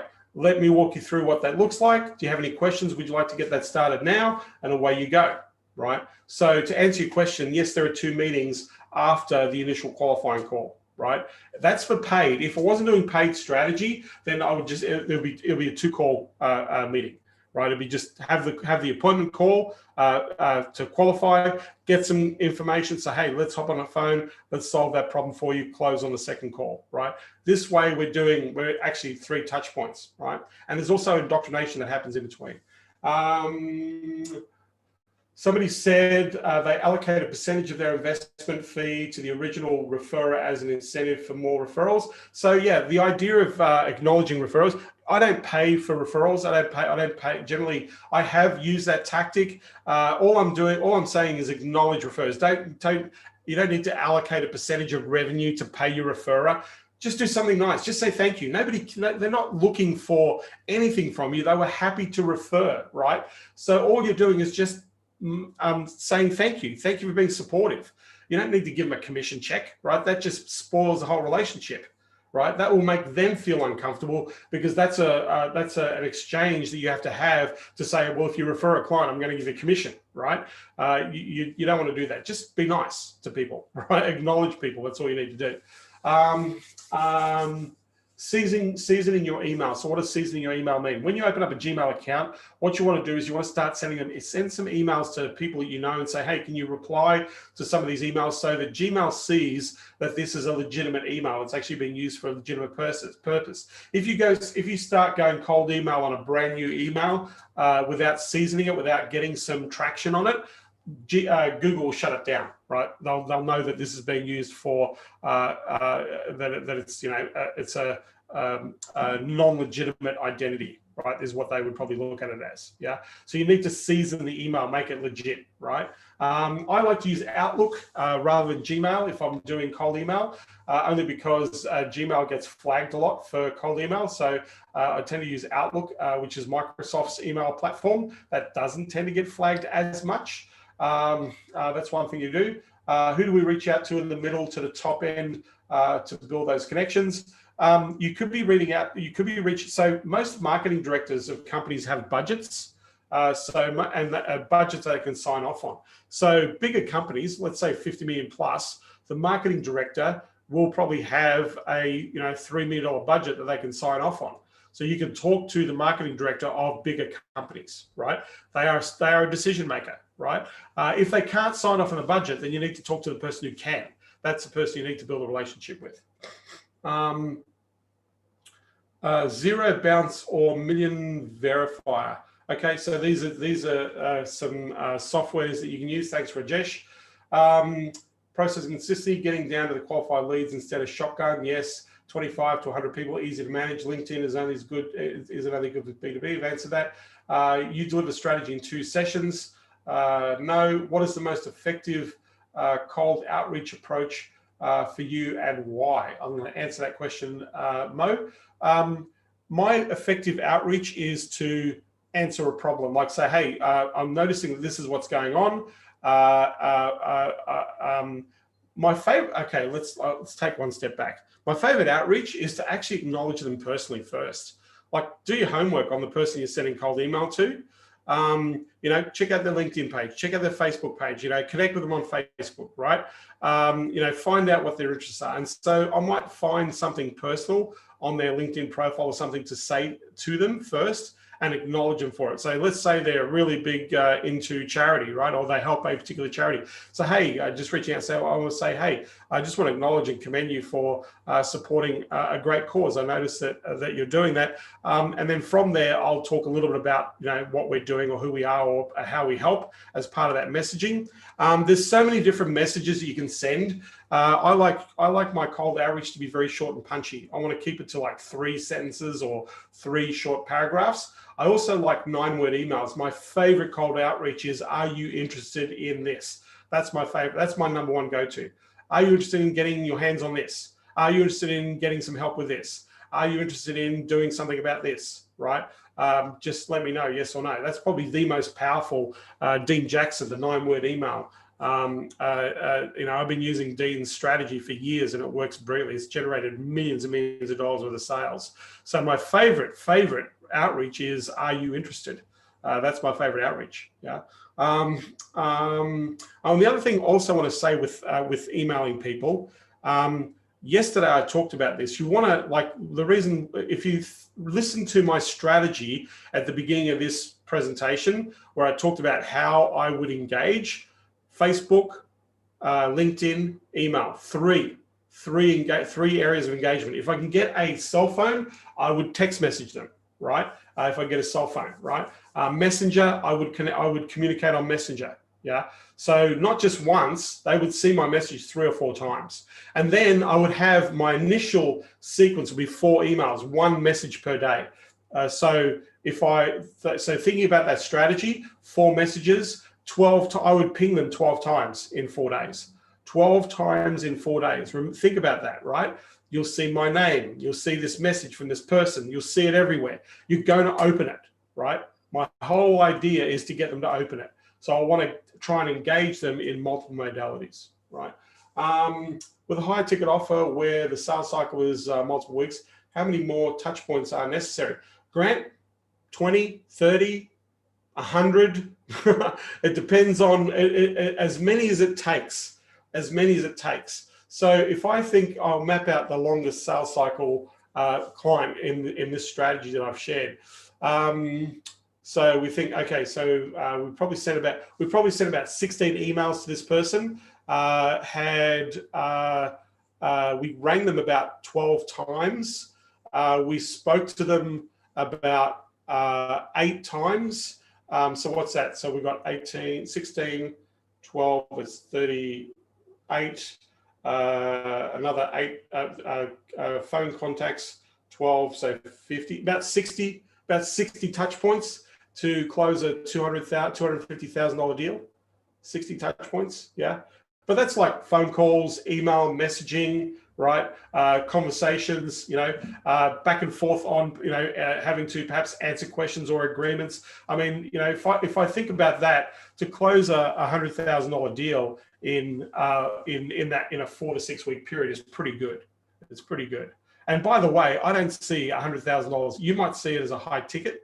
To me, that's not a high ticket, right? To me, that's what companies would normally pay for the types of services we're offering. So that would just be a standard offering. High ticket would be $500,000 plus. That would be a high ticket, right? In that market. In the market that we're in, that's what a high ticket price is, $500,000 plus. And they are spending that, by the way, on services. They are spending that kind of money on services in the market. So high ticket, I hate that word high ticket, right? What is the value proposition to the client? What's the investment they're going to make in the service? So there's a service out there, and I love this software. It's called Go High Level. A lot of people here, some people are very familiar with it, but Go High Level is a fantastic software. Sean and Chase over at Go High Level are building an amazing product, putting lots of features into it. The fact that you can white label it for $297 is ridiculously cheap. I hope they're not hearing. I hope they never watch this video to tell them their price is too cheap. But they've got a great product. It's a great way to systemize outreach, managing leads, landing pages, membership, like the whole shebang. It's a great SaaS. And the cool thing is about it, you can brand it for yourself, right? But people who use that software, because they hang out with internet marketers, everybody sells this stuff at such a low price, right? I'm using Marketo, which is an enterprise solution, and a Marketo is 10 grand a month, right? It's not freaking $297 a month, right? But people are selling Go High Level as a service at like $1,000 a month, or $1,500 or $500, or some cases $200 a month, right? Now, here's the thing. I know I've worked with Salesforce and a whole bunch of other CRMs through my history in business and integrations. So one of my businesses, we paid somebody $190,000, plus we paid Salesforce $62,000 a year for all the integration, all the pieces. And we paid one person 190 grand just to do integration for Salesforce for us, right? Systems, emails, automations, documentation, knowledge management, $190,000. Not to create the pieces, that cost a whole much more money. That cost us another $100,000 to create that. But just to do the integrations and connections and the automations and the, making sure the whole system's working, the reporting, the whole thing, being able to monitor the training of the usage, all of that, 190 grand, right? And in 6 months, cash, USD, right? That we had to pay. And here's people selling amazing software that can generate hundreds of thousands or millions of dollars worth of revenue for $1,000 a month, right? And you've got to think about it, right? You're going to spend time trying to get your message, craft your systems, your processes. Most people undercharge. And when you undercharge, the client can smell it that this is horseshit that you're selling. When you charge low, unless you're dealing with small businesses, they get it. They think your low price is expensive, right? Small businesses. So think of the psychology. Small businesses think your low price is a high price, right? Big businesses think your low price is bullshit, right? Because they're going to ask, well, hang on a second. I spent 190 grand integrating Salesforce. You're going to do all of this in Go High Level for me for $1,000 a month? I smell bullshit, right? There's no way you're going to give me the functionality that I spent for $190,000. There are companies that are spending hundreds of thousands of dollars a month just for Salesforce integration. Not a year, a month, right? So this is the thing. When you talk about pricing strategy or pricing structures, look at the value proposition, look at what the market's offering for what they do. Like when you start looking at enterprise level, it goes into the millions and millions of dollars. They're not, you go to a company and you go and offer a chicken shit $50,000 solution, they will laugh you out the door, right? They will laugh you out the door because you don't know what you're talking about. You're not prepared. You're not focused on helping the client with the solution and understanding, right, from their perspective, how they operate. When you do that, you can charge a whole lot more money.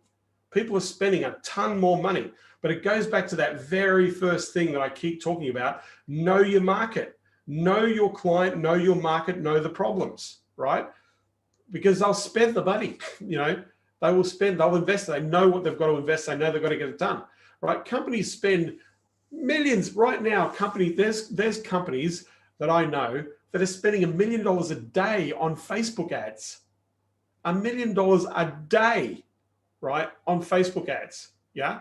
Do you think they're going to sit down with a Facebook guy who comes in at $1,500 a month? We're going to manage your Facebook ad campaign for $1,500 a month, or $3,000 a month, or $5,000 a month? No, that company that's spending $1 million a day on Facebook ads, 30 million a month. They're paying that agency about $1 million or more per month for that strategy, right? At that level, yeah. They're paying for that service. So understand pricing. We have the problem with pricing, not the customer. Indoctrination after qualifying before the strategy. Yes, absolutely. Indoctrination is really important. Helping your people, because if they don't know who you are, you've got to build this know, like, and trust. So how do you do that? You've got to educate them. You've got to provide them with things like frequently asked questions, right? You've got to provide them with things like testimonials or case studies if you have them. You've got to provide them with things like your credibility, your qualifications to be able to do this, right? How long have you been doing this? What did you do? Where did you learn? What did you learn, right? How big is your team, right, that does this? What's their expertise? What's their responsibility, right? When we were outsourcing to a team, as part of our indoctrination, we'd say, hey, we got a design team that's 39 strong, that are all trained and highly skilled in marketing conversion-based design, right? That's our design team. Now, that wasn't my personal team. That was an outsourced team. There were 39 designers from the company that I worked with that did our website design, right? They had strategy, they knew graphic, they knew conversion, they knew communication, they knew copy, they knew automation and integration, they knew all the pieces. That was the team. So in my indoctrination, say, this is our team, right? My black box, right? Because they're the people who deliver on the solution. So you need to, yes, you don't need to. Most people don't. I find this incredibly, it's the dumbest thing on the planet if you're not indoctrinating people and letting people know. This is how you build your brand equity in the market, is letting people know what you do, right? So have something that lets people know what you do, right? Because it's a great way to get those conversions. Yeah, it'll dramatically improve they'll like you, they trust you. And by the way, because most people don't do it and you do it, you're going to stand out. They're more likely to go and look at that and go, why don't I get this from the other guy, right? They'll question the competition. If you have indoctrination and the competition doesn't have indoctrination, you're the one that's going to get the client, because they're going to go, well, why don't these guys aren't very professional, right? These guys are letting us know. They're building that relationship. So once we go through that conversation, there might be 2 or 3 emails that indoctrinate, right? There might be a FAQ email. There'll be one email that says, hey, just want to very quickly introduce who we are, what we do, and how we do things, just so you're aware. Watch this video. It's 3 minutes long, tells you exactly what to do, right? So you're letting people know, right, your capability, right? Or here's 3 ways in which we solve the problem in your market. Get to know our philosophy, our ideas. 3 short videos, 3 minutes, right? This is what our philosophy is. This is what we want to do, our vision in the market. This is why we want to partner with companies just like you. If we've been discussing things with you, we're looking to partner with companies who have this idea, our philosophy. So we want to indoctrinate, right, in that level. It's a really powerful way to dramatically improve your conversion and sale, because it makes people feel comfortable. Like, okay, you're legit. You're serious. You're a serious business owner, right? They like to deal with serious business owners just like you. That's what you want to do. Grant, thanks for the insights always. Can you please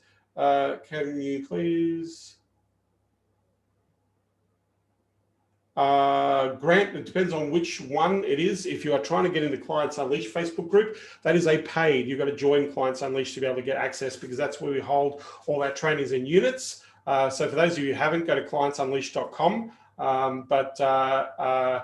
If you are trying to get into a paid Facebook group, or if you haven't paid, you're not going to be able to get in. But if you have paid, it automatically directs you into that Facebook group when you make that investment. If you're trying to join Consulting Unleashed, we get a little bit picky. So you must have a photograph. If you don't have a photograph, then we don't tend to choose people. So that would be the only reason why you wouldn't get in. But I can't see why you wouldn't be able to get into Consulting Unleashed, Grant. So I'll check. I'll get one of our people to just double check in terms of joining that group. We get, I'm not looking for everyone. I'm just looking for people who are kind of serious about growing, doing what they say they want to do. So we get a little bit picky about who we let into our communities. So Grant, I have no problem. You should be able to get in quite easily to Consulting Unleashed. If you are trying to join Clients Unleashed, then if you go to clientsunleashed.com, check that out because you'll have direct access to our current strategy. The whole idea of Clients Unleashed is to get super clear on your offer and confident for delivery. Then we have an automated lead gen system and process that engages. The idea is to get 1 to 3 appointments per day, and that's done through a really cool piece of software that we're releasing in that community. And then we have a sales process. Johnny Odell, I'm waiting for that software, man. We have a sales process that you follow that walks people into buying. So we actually walk through that whole concept. So you will always have clients if you're in Clients Unleashed, if you are a member in there. So I'll just put that in the chats here for those of you who haven't been or haven't had a look. I'd highly recommend that you go.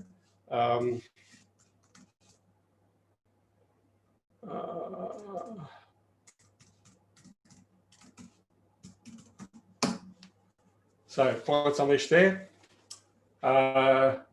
Yes. Johnny had 2 companies that want to chat. Congratulations, man. That's huge. Fast action. In the middle of between Christmas and New Year, you got 2 companies that want to have a conversation. That's awesome. Well done. Thanks for taking action, man. I appreciate it. I'm happy to answer questions here if you have a question. I know that there are people watching on the Facebook group and on the YouTube channels. For some reason, my comments are not working. I still haven't quite figured out why the comments aren't working on the Facebook group. But if you want to hop into Consulting Unleashed, the Zoom and the password to get into live with me is there. So if you have a question here, please ask a question. I'm more than happy to answer them. I hope this training's been helpful and useful for you. Tomorrow, I'm going to talk about pricing tactics and strategies. We're going to talk pricing and how to use pricing to leverage value. And it's New Year's Eve tomorrow for a lot of people. So yes, I'll be here same time, same bat channel on New Year's Eve. It'll be my New Year's Day. So I will be here. So I'm working on New Year's Day, but to deliver this series. But if you want to join me in Clients Unleashed, please do so. The doors are open and you will get access to all that information, the training, the lead gen strategy that I've got. I've been testing the campaign and it works brilliantly. It's such a cool process. If you join Clients Unleashed, I'm going to give you your first 700 leads for free. 700 lead opportunities for free. Out of that, I would imagine probably about 100 to 150 actual direct engagements.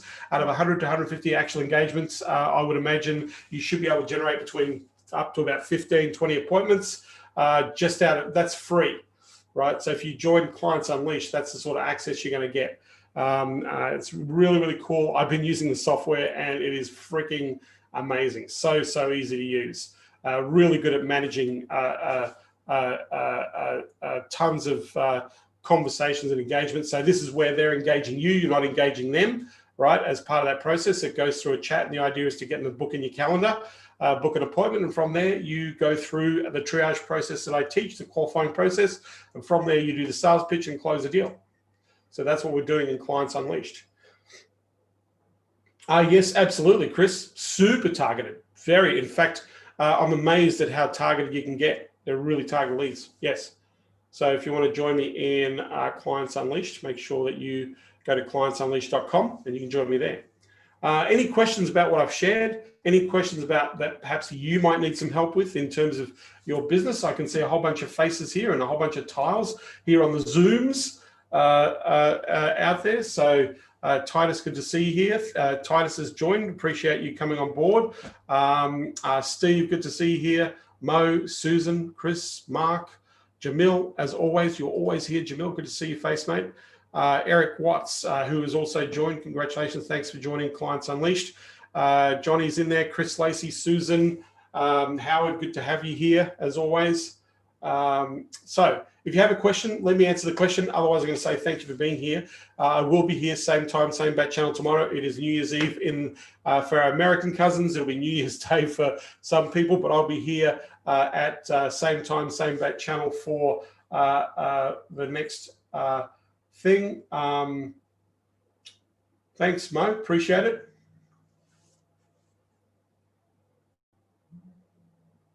I would do, but you would have indoctrinate. You can use indoctrination to get people on a qualifying call, and you can use indoctrination to solidify between your triage and your sales pitch.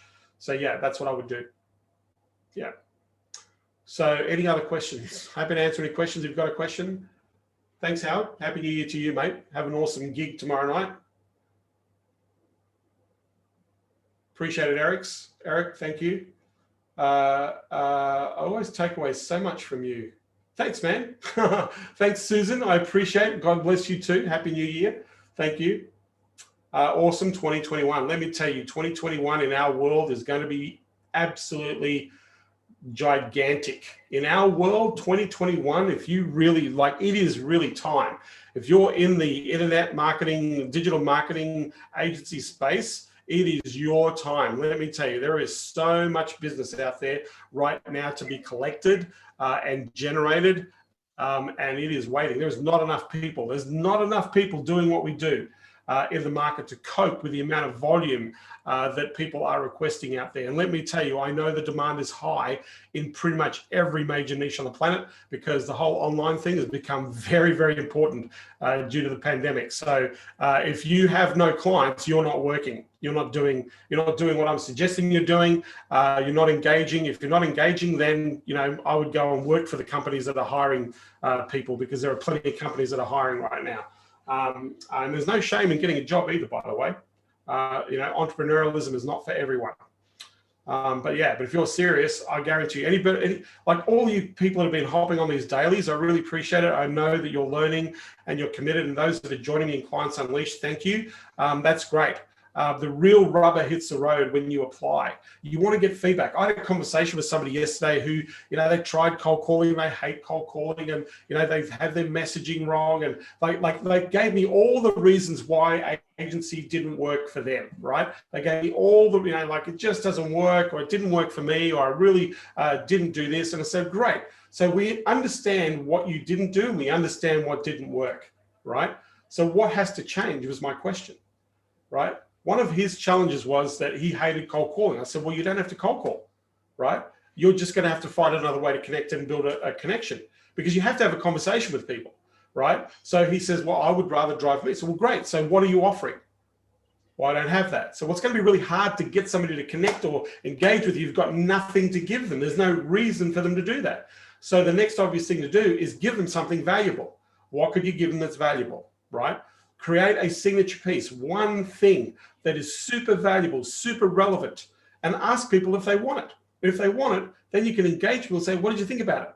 Did you get to use it? If you didn't get to use it, what if we got on a call and showed you how to use it, right? You can message people that way. There was no excuse. The only excuse is this person gave up on themselves, right? They didn't give up. There's no, because around this person, right, there's a whole bunch of people doing exactly the same thing, and they're getting clients. There's a whole bunch of people that I know that do cold calling that get bucket loads of clients. I have a person that I know that has a team of 5 cold calling every day, right? 15 hours, 3 hours a day, 5 people, that's 15 hours, and they generate 30 appointments per day. 30 appointments per day, that's what they generate, right? That's 150 appointments a week, right? That's 600 appointments a month. Can you imagine if you had 600 appointments a month? right, what your business would look like. Now they're running a multi-seven-figure business. That's why they need 600 appointments per month, right? That's what it takes. Yeah. Do all those leads qualify? Absolutely not. That's the reason for the 600 appointments, right? But they're actively engaging direct. They're not waiting for the market. I was in New York last November and I got to go and hang out over at VaynerMedia with Gary Vee. And their office is at the Hudson Yards. It's on the 24th floor. But on the 22nd floor, which is 2 floors below that, there's a freaking call center of 200 people calling people directly on whether they need social media, right? They're calling every company in America and say, hey, do you need some help with social media? We help people like you with social media, right? Direct calls, yeah? The fastest growing companies are the companies that go direct. Any company I know, every company that I know that's growing and scaling has a component where they go direct to market, where they're on the phones. 67% of all the business that is done direct. 5%, get this, Facebook only accounts, in our agency world, Facebook only accounts for 5% of appointments. 5%, right? 67% is direct outbound. 67% of all the business written in the agency world is done direct outbound, right? That's nearly 70%. That's nearly 2/3 in the market. There's something that's telling me something, right? How have I grown companies fast? Get on the phone as quickly as possible. Go direct, right?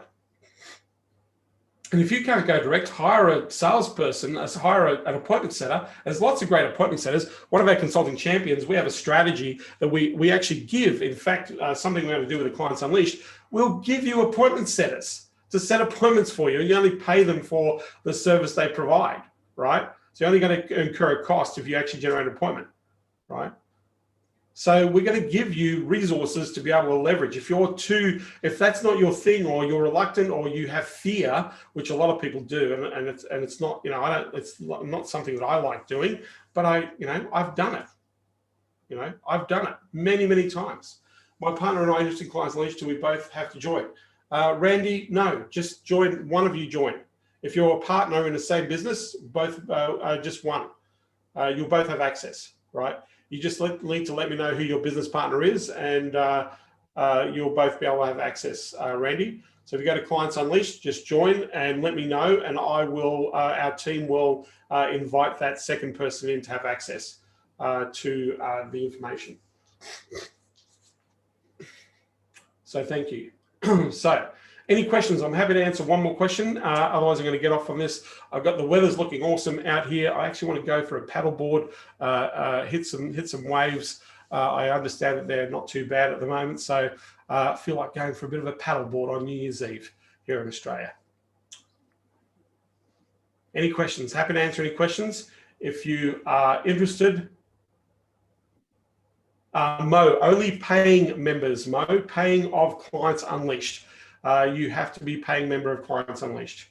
Just send me an email. So if you want to send me an email and ask me questions, I'm just going to put this out to everyone. Mo, just send me an email and I'll answer your questions more directly. So John at consultingunleashed.com. That's my email. And the website again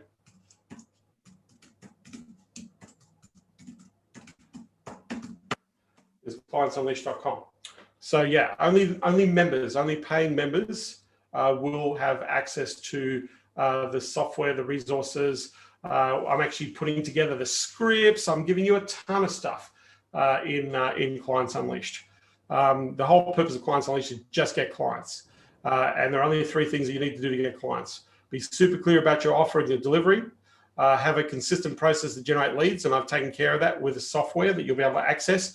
I've organized a free trial for 2 weeks. In that 2-week period, you'll be able to generate 700 leads, 700, right? In terms of engagement, you're probably going to be engaging between, at the low end, probably 100, more like you're probably engaging up to 200 leads out of that 700. You'll be physically engaging in communication, and then out of that, you should be able to generate at least 1 to 3 appointments per day, because you're going to be actively probably having conversations with about 15 20 people. I'll probably have an active conversation with 20 people a day. Yeah. When I say active, I don't mean physically on the phone. What you're doing is you're just responding and chatting, and what they're going to do is they're going to jump into your calendar. So the whole idea is to get them to jump on your calendar. I've created a sequence that you follow to help them get into the calendar. So if you use this and you can adapt it to any market, any niche, I'll show you exactly where to target the niches, how to get the niches. It's really cool. I've been testing it in a couple of different niches just to see how it works in different niches. It works right across the board. It's fantastic. It's a great, great way to actively engage clients.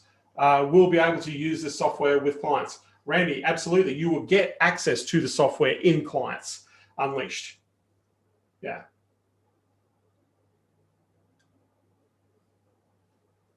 Yeah, this is to actively engage appointments. This is to get appointments. One of the big things that's the missing link for a lot of people is the appointment system, right? So there's two ways that I know that you can go get an appointment. Inbound, attract the appointment opportunity, walk people through a process, get to appointment, or go direct, pick up the phone and say, hey, is this something for you? Can we help you make the appointment? Those two ways, right? The second way is faster than the first way. The first way, it generally takes about 8 messaging points, between 7 and 8 messaging points to generate an appointment. And if you follow the cadence and adjust your messaging in a way, it's really easy. They literally step themselves into, yeah, let's book a time, let's talk, right? So yeah, and it's working in multiple niches. It's working in multiple niches. It's really cool software, really easy to use, there's an automation component. It's fantastic. Whilst I've been talking to you here, I've been running this software and I've been getting responses for people actually answering my questions that have been popping up on my screen here. So whilst I've been talking to you, I think I've had about 7 leads come back to me taking the next step. So just in this conversation, so you can literally run the software in the background while you're working, while you're doing other things. It's really cool stuff. So yes, so with that, I'm happy to answer any other questions. If you've got questions. Tomorrow is the last session. Yes, the last session in the series. So if you want more, if you want the real cool stuff, all the cool stuff's in Clients Unleashed.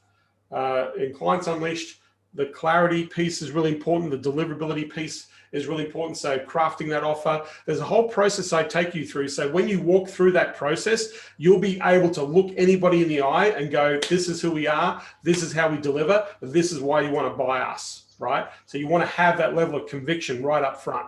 The next piece in the puzzle is a process to generate leads. I've taken care of that. I'll walk you through how you're going to do that. I actually have scripted, got some sequences and cadence you can literally plug in to the software to use. It is not Go High Level, by the way.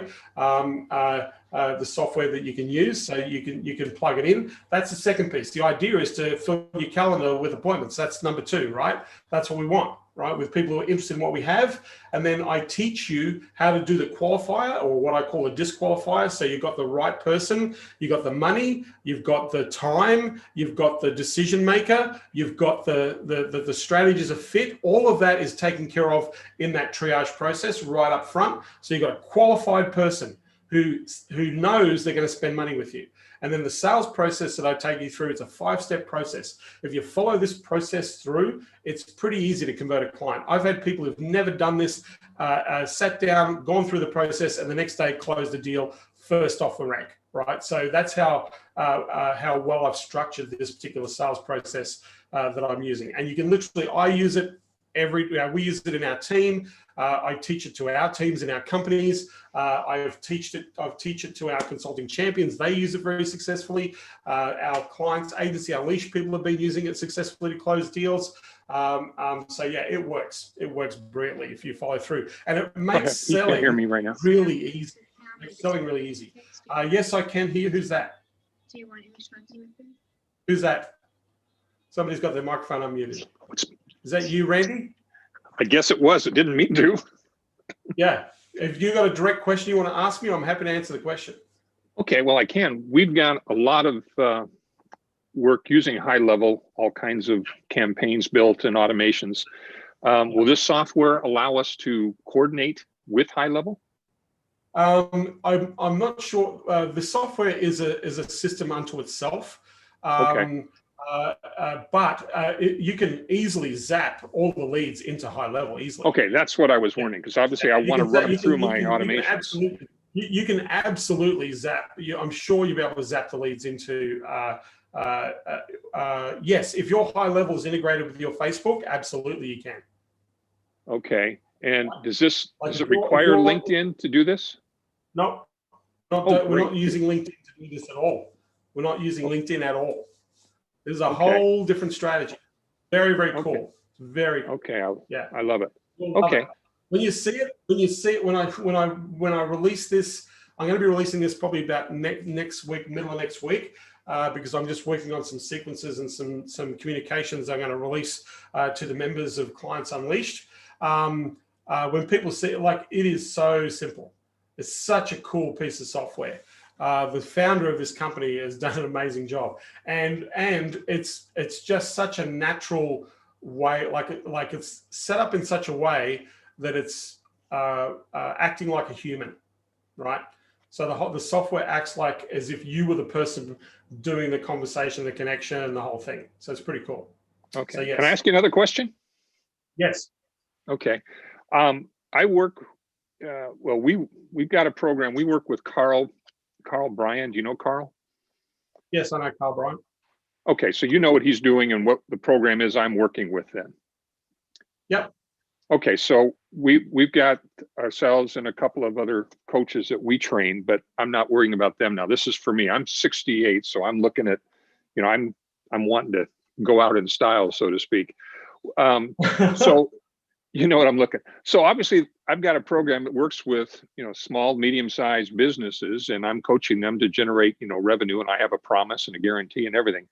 Is what we do with that, will this be consistent? Because obviously I'm trying to build up a network that I can ultimately sell. Is this going to work well? If you've got that piece together, then you're 70% there. You're 70% of the way. Right. The key here, depending on the price point you're offering, there's a couple of ways you can do this. This software will allow you to sell your offering without having a conversation if you want to, right?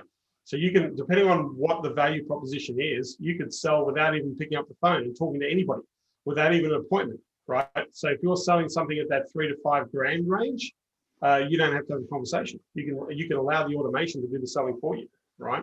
If you require a conversation, then the way you would set this up is it's designed to get you to a calendar appointment, right? You're like a qualifying call, right? So whichever way you want to go, all this is a mechanism to connect. It's a mechanism to operate or function in a way that you can be very relevant to the people that you're speaking to. You can target people based on their title or their genre or their I'm targeting people like with title, right? Owner, founder, managing director, their niche, plumbers. Right. I've been testing this out I'm not serving the plumbing market, right? But because I'm one of these people that want to see things work, I just randomly chose, I'm going to use this software to go and engage with plumbers, right? So I went and joined 3-4 different plumbing groups, activated the software, and I got freaking plumbers from all over the world going, let's talk. Now I have nothing to sell them. Anybody who's serving the plumber market, I've got some leads, right, that you can go and sell to plumbers if you want to work with plumbers, right? But I've just been testing. Like, I would not have thought that this would have been a way to use this particular software, but I just chose a contractor as a target market. But it works. Wow. So if I hear you correctly, what you're telling me. I've been sitting here for nearly 2 hours. We're 2 hours on this live call. I've been sitting for 2 hours, and as we've been calling, I've just been seeing people. Normally my team member does this, but because I'm on this computer, I'm hooked up. I've just been seeing all these responses pop up, like, yep, great, yes, want to know more. Conversations that are engaging, that want to take the next step. Yeah. The problem is that I'm not serving plumbers, so I have to go and give those leads to one of the people who is serving plumbers. Say, hey, listen, can you go and take care of these people because they need your help, right? So yeah. So if you're in the plumbing market, when you say a $3,000 to $5,000 offer, my starting offer is about $1,500 a month.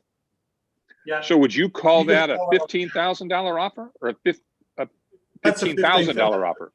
That's an $18,000 offer. It's $1,500 a month. It's 18 grand a year. Yeah. Yeah, and most people don't go, I mean, if they do it one-off, I do it for less, obviously, but most don't. No, So you want to get people on a phone call, Randy. You want to get people on a phone call. This is an $18,000 deal. You're going to have a conversation. Yeah. absolutely. And by the way, regardless of what, if you're targeting small businesses or small business in the market, you'll be be able to target small businesses quite easily using this strategy, quite easily. Okay. And if I understood you, this sounds like a no-brainer. You're telling me I'm going to, whatever I pay for this, and then you're going to give me 700 leads to start? Yeah, you'll be able to activate the software once you've got the other pieces in place. Once you follow the process that I'm asking you to follow, right? Then I'm going to introduce you to the software. You don't have to pay for the software. I've organized a free trial for 2 weeks, so you can switch it off after 2 weeks. But in 2 weeks, you can generate 700. You'll be able to reach out to 700 people in 2 weeks, right? That's 50 people a day, 14 days. Multiply that by 14, that's 700. So you'll have 700 people that you would be actively and be able to engage right through this process. Now, out of that 700, probably about, I'm finding that at every 50, it's about 15 to 20 people actually will actively accept, will start that process of the acceptance and get into the communication. Now, if I've got 15 or 20 people that I'm engaging in conversation with, Randy, I know my worst case scenario, even if I completely screwed this up, I'm going to make a sale out of every 15, 20 people, right? Just from the engagement point of view, I'm going to get appointments. I'm going to probably get, on average, I'll probably get from every 15 to 20 people, I'll probably get about 1 to 3 appointments a day. Once I've kicked in that process and I've massaged and, adjusted my communication so that it works, right? Because like everything, we're going to plug it. You can plug and play, but you want to make adjustments along the way, right? The easy part, the connection part, that's easy. That's the easy part, right? The fun part is getting that conversation going. Now, if you're doing it via chatting, if you're communicating from a message point of view, right? Then your process can be relatively quickly. If you're answering the right questions, you're asking the right questions and giving the right responses, then your offer to get on the phone call is quite easy. The next step would be, let's hop on a call, right? Right. Then from that call, it's up to you, right? Now I have a process to qualify that person very effectively so that at the end of that qualification, they're going to say, yeah, I'm really interested in what you have to offer. And yeah, if it works for me, I'll buy it. So that's the type of conversation or communication you want to get to, is you want to eliminate all the objections right up front. So one thing that I'm doing, Randy, in my process is we get the money out of the way right up front. So they know the money right up front. We get the partner issue right up front out of the way. We get the timing issue. We get the will it work for me issue. We get all of those objections and we completely eliminate them on the qualifier.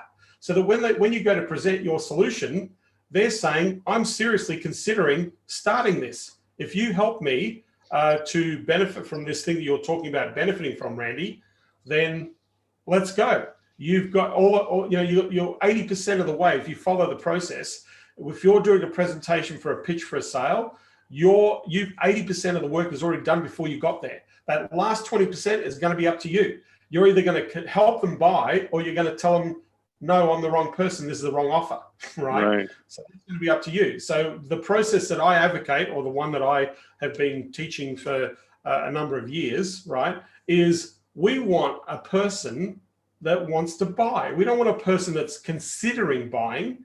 Right. We just want a person that actually, if this is right, I'll do it. So I can afford it. It's the right time. It's the right thing. It's going to do the thing that I say that I want it to do. You look like a legitimate company that I'd like to do it with. I'll do it. So if I can get 80% of the bullshit out of the way before you get to an actual pitch, right? And on the pitch, they're going to say, listen, either way, yes or no. There's none of this, I think about it. Like we even eliminate that. There's no thinking about it. It's if you'll know if this is right for you. And if it's right for you, then I'm going to walk you through how we get this started. Are you cool with that? And they're going to go, yeah, I'm cool with that, right? And at the end, you're going to go, great. There's a cool process that I take people through. If you just ask this question 3 or 4 times in the way that I teach it, you don't have to ask them to buy. They tell you that I'm in, right? Mm-hmm. Let's get going. If you follow this cadence, let's get going. So if that's what you're looking for, Randy, if you're looking for that type of structure and strategy, then you found the right place. Well, Brian's training is amazing. He's got some great stuff, right? His stuff works well. Yeah. Well, as a coach, it's been fabulous. The one thing is the people that I'm coaching, we've got all the areas, we've got incredible software and things. The problem they're having is what you solve is they don't have the leads, the generation of things, and I don't have an outsourced person or system that I can send them to at some point. So if I use this and it works, I would love to say, okay, here's what you need to do. You need to go get clients unleashed and bam. Because I've got people that want that help. I just don't have anyone to send them to. Yeah. The thing is, it's all about the clarity of the message, right? It's knowing what you know, right? It's knowing what to do, right? That's the thing, right? It's not, I see a lot of people who come to me and say, hey, I want to get into this business. I want to start helping business owners. Well, great. What are you going to help them with? I'll do Facebook. Okay, great. So you're going to help with Facebook ads and Facebook leads. Have you ever run a Facebook ad before? No. Have you opened up a Facebook management account? No. How are you going to help people with Facebook ads? Well, I'm going to hire somebody who knows all that to do the Facebook ad. Okay, great. So what's your Facebook ad strategy for your market? Well, I don't have one of those. Well, you've got to learn it, right? So, if somebody wants to do lead generation or wants to start a lead generation business and you've never generated a lead, then I would say don't do it, right? Don't start a lead business if you have no idea what you're talking about. You have to learn, right? And that learning process or that learning curve, it's going to take you 18 months to 2 years to get your shit together, to be smart enough to be able to sit down in front of somebody and go, this is how you run a Facebook ad and this is how you manage it, right? It's going to take time to do that. Generally, when people go and try to do Facebook ads and they've never run a Facebook ad campaign, the earliest that I can see people getting clients, it normally takes them about 6 months to get their act together because they're learning, right? Where an easier thing to do would be to solve a problem. If you know how to solve a problem in a familiar market and you know how to do that, you can say, well, what if we took care of that for you, right? Websites are way easier to sell than Facebook ad campaigns because you can sell the result, right? Email marketing, way easier to sell than Facebook ad campaigns if you've got some copywriting skills, right? Depending on what you're selling, it's not so much lead generation really isn't a problem because most people don't get if they actually put out there into the market what they do to help people, that they will attract clients. The lead generation piece is not the hard piece. It's really, I've just shown today how easy it is to get targeted leads off LinkedIn, like thousands and thousands of not shitty leads, but targeted leads, right? Decision maker, size of company, location, niche, actually actively engaged in looking for clients. They're targeted leads, right? They're good leads, right? So anybody can get leads. The leads part is not the issue, right? It's the part that people struggle with, Randy, is getting appointments. And really, getting appointments is not hard either. Getting appointments is not hard either, because what is the reason, right? What's the offer in the appointment? Why do they want to show up, or why do they need to show up? What are we sharing with people to help them to go, yeah, I need to talk to you, right? That's the trick, or that's the key. It's not a trick. That's the key to this process. So, and the other thing is you don't even need to go and make appointments. You can go and hire somebody. Like we've got a resource list that I'll share. You can hire somebody to make the appointments for you. So you don't have to make appointments at all, right? And so here's the danger, Randy. So let's say we've got the piece of, we know what we're offering, and then we've got the appointment piece. If you sit there, if I said to somebody just kind of starting out, say, great, we're going to give you 3 appointments a day, right? Well, they're going to poop their pants because they don't know what to say to the person, right? They don't have a process. They don't know what questions to ask. They don't know how to guide people through an outcome. Like that's one of the things that holds people back, Randy. If you actively went and said, hey, I'm going to give you appointments, they're going to go, holy shit, now I've got to do something about it, right? And the piece in the puzzle is most people don't have a sales process, right? They've got an idea. So what most people do, Randy, in this world, which is the part that's counterproductive, is they talk too much, right? They go, hey, they share all this information, all this knowledge, and they say, great, well, let me put a proposal together for you. So then they go away and spend 2 or 3 hours putting a proposal together, Randy. And so in that proposal, then they're either going to deliver, they might do one of 2 things. They'll send the proposal to the client, or they'll deliver the proposal in person and present, right? Now, the last page of the proposal is the price. That's where the price is. So if we do option A and send, the first thing a person's going to do is they're going to miss the 7 or 8 pages you put together and go straight to the price. Does that sound, Yep. is that right? Yeah, that's what I do. Now, regardless, this could be the best freaking strategy on the planet, but they're going to make a judgment call on their own personal assessment on value on the price. And generally people go, wow, that's a lot more than I thought it would be, right? Or Yep. they might go, oh, wow, that's cheap. That's cheap. There's 2 ways to go. Wow, okay, that seems reasonable. Well, it's actually 3 ways. That's reasonable. Or they'll go, wow, that's expensive. Or they'll go, wow, why is it so cheap, right? Those are the 3 options that people take when you look at a proposal. Now, if that person is going to share that proposal with somebody else who hasn't had a conversation with you, hasn't gone through discovery, and they're going to do the same thing. How much is this thing? And they're going to go straight to the last page, right? They go, oh, wow, this is a little bit more I thought that we've got in the budget to spend. And then this is the first thing they'll say to you, Lisa, who brings them. This is so you've not dealt with a decision maker. You've proposed to somebody who's going to go to a cohort or to a decision maker or a partner and go, what do you think? And the partner or the decision maker turns around and says, well, what else could we do other than this? What else could we be spending the money on? Or should we be doing this? Or should we consider, what other options have you considered? That is a natural response of somebody who hasn't had a relationship, right? What else would you do? So what does that person do? Go and look for other options. And then what we've done is we spent a whole bunch of time proposing and we're not closing any deals. In fact, we should never deliver a proposal to anybody who isn't actively interested in going ahead, right? Because That's your right. proposal is your plan, right? But most people don't get that in this world. What they do old school. And so what they do is spend hours doing proposals. They're chicken shit because they'll never follow the proposal up. They'll never ask. They'll wait. They'll send an email, say, hey, what did you think? Would you like to go ahead with that? And then ghosted, right? 80% of people that send out proposals get ghosted. They get ghosted, right? They no longer respond to phone calls. They no longer respond to emails. They no longer respond to text messages, right? Because they don't want to say, the answer is no. When you get ghosted, the answer is no, right? So there's only 2 answers that you get when you make a sale. Yes, we're going to do this, or no, not for us right now, right? That's the only 2. Maybe I need to think about it. That's a no. Somebody says to me, I need to think about it. That's a no. We're not buying yet, right? That's a no. So I've got to turn that maybe. I've got to get a definitive maybe and help that maybe say, look, it's either a yes or a no. We need to know, right? So the only way I'm going to do that is one of the things that I teach is imagine being able to eliminate the I need to think about it way before you even do your presentation, right? So you're going to sit and say, listen, there's 2 ways you can go with this. Most people will work with. What I'd like to know is I just want to know, are you able to make a decision and say no today? I'm going to ask them, can you say no, right?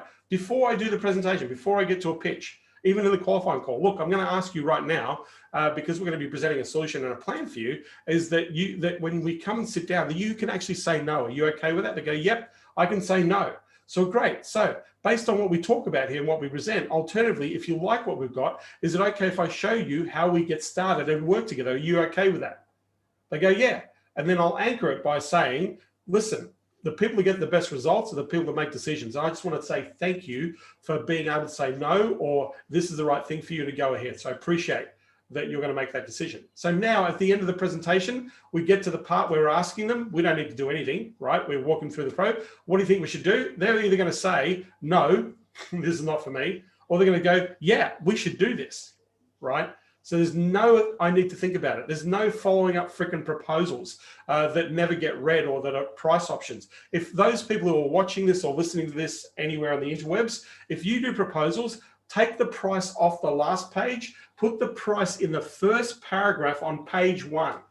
Your investment in this plan is X amount of dollars. Right there in the first paragraph, right up front, no price at the back end, nothing. Because then what's going to happen is they're going to flick to the back page and there's no price. So what are they going to do? They've actually got to go and now read your proposal, right? Your investment is this, and this is why your investment at this level. Let me explain what your investment does, right? So I have to read your presentation. That's if you're going to do the proposal way, but I don't recommend proposals. You know, anybody asks me for a proposal, Randy, I say, I'm more than happy to send you an invoice with a list of inclusions. Yeah, we don't do them That's either. not a It's interesting. proposal. Yeah. So you want to, you know, it's not just so much about generating or having lead generation. It's understanding what you do, what you deliver, to the point of you know how you deliver the result. If you're confident in delivering a result, then you can talk to anybody about what you do. Most people can't speak. Most people, that's where they struggle. They get what they offer, but they can't speak to the result. They're not confident, right?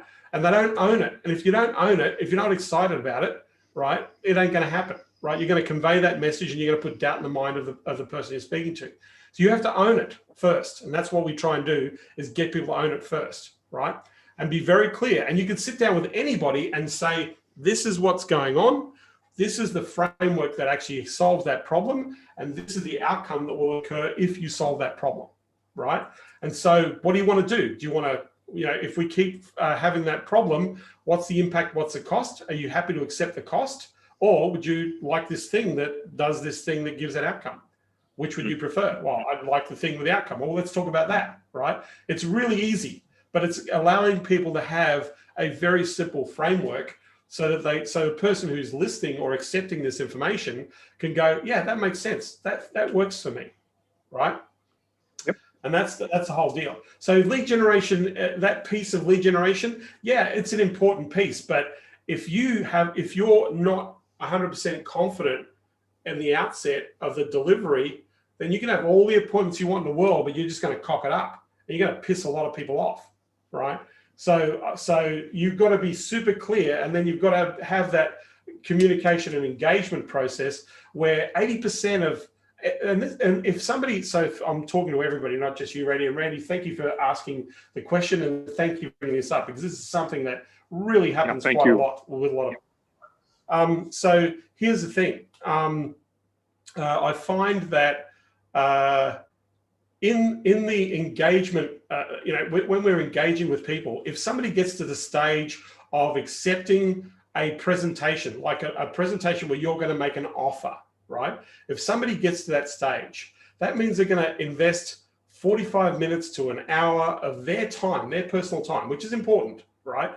To sit down and listen to you, share the value that you have, and they're going to make a decision on whether or not that value is something that they would accept, right? That's what's going to happen in an hour. Now, if anybody is willing to give that hour, as long as they're a person who's making a decision to buy or have the ability to pay you money, right? Because people who don't have money will waste time, right? But people who do, right? Then you've got somebody who's pretty much sold. They're 70 to 80% sold. All they're trying to figure out in that hour that they've agreed to be with you is whether or not they can trust you, whether or not they like you, or whether or not they believe that you can deliver what you say that you can deliver on.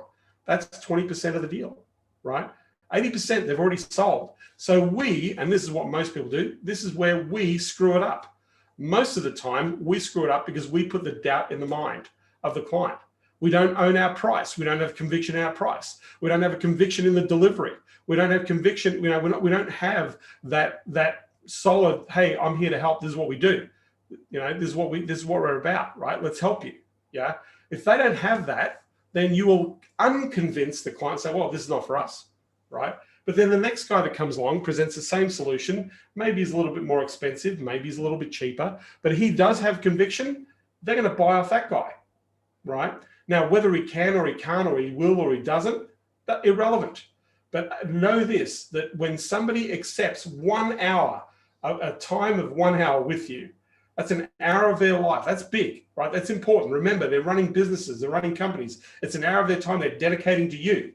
That is a significant sales opportunity, as long as you've got the right person in the room, the decision maker. And that's the other part is, am I talking to the right people, right? So, Randy, thank you for asking the question.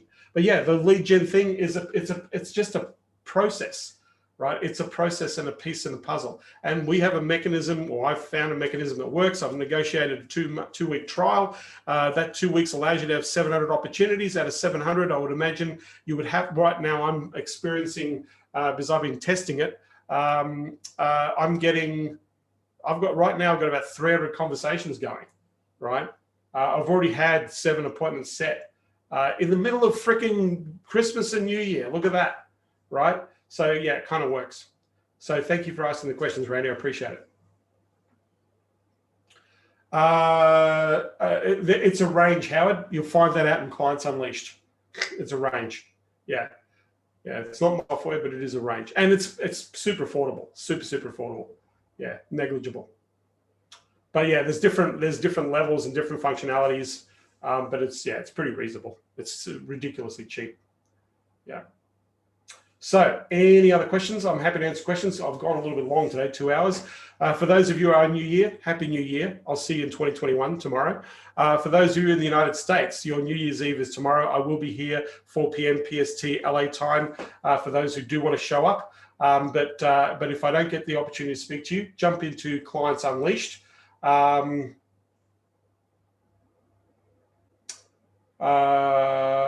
not sure what that means by the financing option for the balance. PayPal, Stripe are the finance options. Clients Unleashed, by the way, $500 a month for 3 months or $1,500. After that 3-month period, we offer an annuity, and it works out at about $300 a month to keep going. If you're in Clients Unleashed, you don't have to take up that second option, but you get all the units, all the stuff, the training. You get a private portal that I give you access to, some proprietary sales process. All that sort of stuff is in there as well. So yeah, but I'm releasing the automation, the sales automation stuff. I'm releasing it in the new year next week. There are certain things that I need people to do as part of that process, and I'm actually going to be releasing a sequence that you can use. And the idea is it normally takes about I'm finding on average it's about between 6 and 9 chats to get to an appointment. So it doesn't take very long to do that. If you've got somebody actively engaging, for me, I would hire somebody to manage this. I'm just playing with it at the moment. Our team normally handles all of this, but because I'm here, I'm kind of playing with it at the moment. I'm just seeing all the responses happening at the moment, which is pretty cool. Yeah, Happy New Year, everyone. Thank you very much, Steve. Appreciate you being on here. So Jamil, Rajesh, Howard, Mark, Chris, Mo, Susan, Eric, Steve, Chris, Rod, thank you. Appreciate you being here. For those who are interested, join me in Clients Unleashed. There's automated component. There's automated and manual. There's both. There's an automated piece, which is really cool. It's just like clicking a button, but there are pieces to it.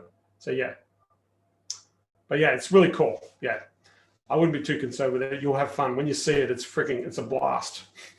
It's really cool. So with that, I want to thank you all for being here. This is being recorded live. Thanks, Chris.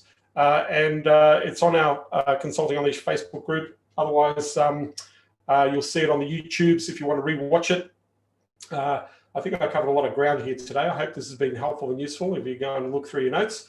Tomorrow, I'm going to be looking at pricing strategies, right? So I'm going to be talking about pricing as a value proposition, how you use it as a conversion tactic.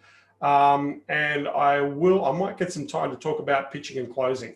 And so how to actually walk you through pitch and close. So with that, I want to thank you for being here. I appreciate you hanging out with me. I hope this has been very helpful and useful. Welcome to those who are joining us in Clients Unleashed. We've got a few people here doing that, so I appreciate that.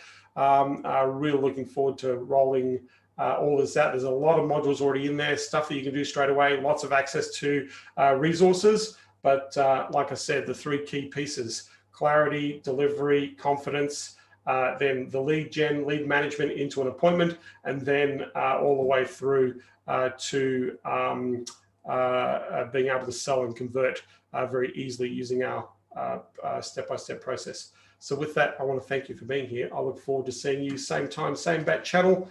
For me, it'll be a new year. For you, it might be New Year's Eve, but we're going to have some fun. Take care, everybody.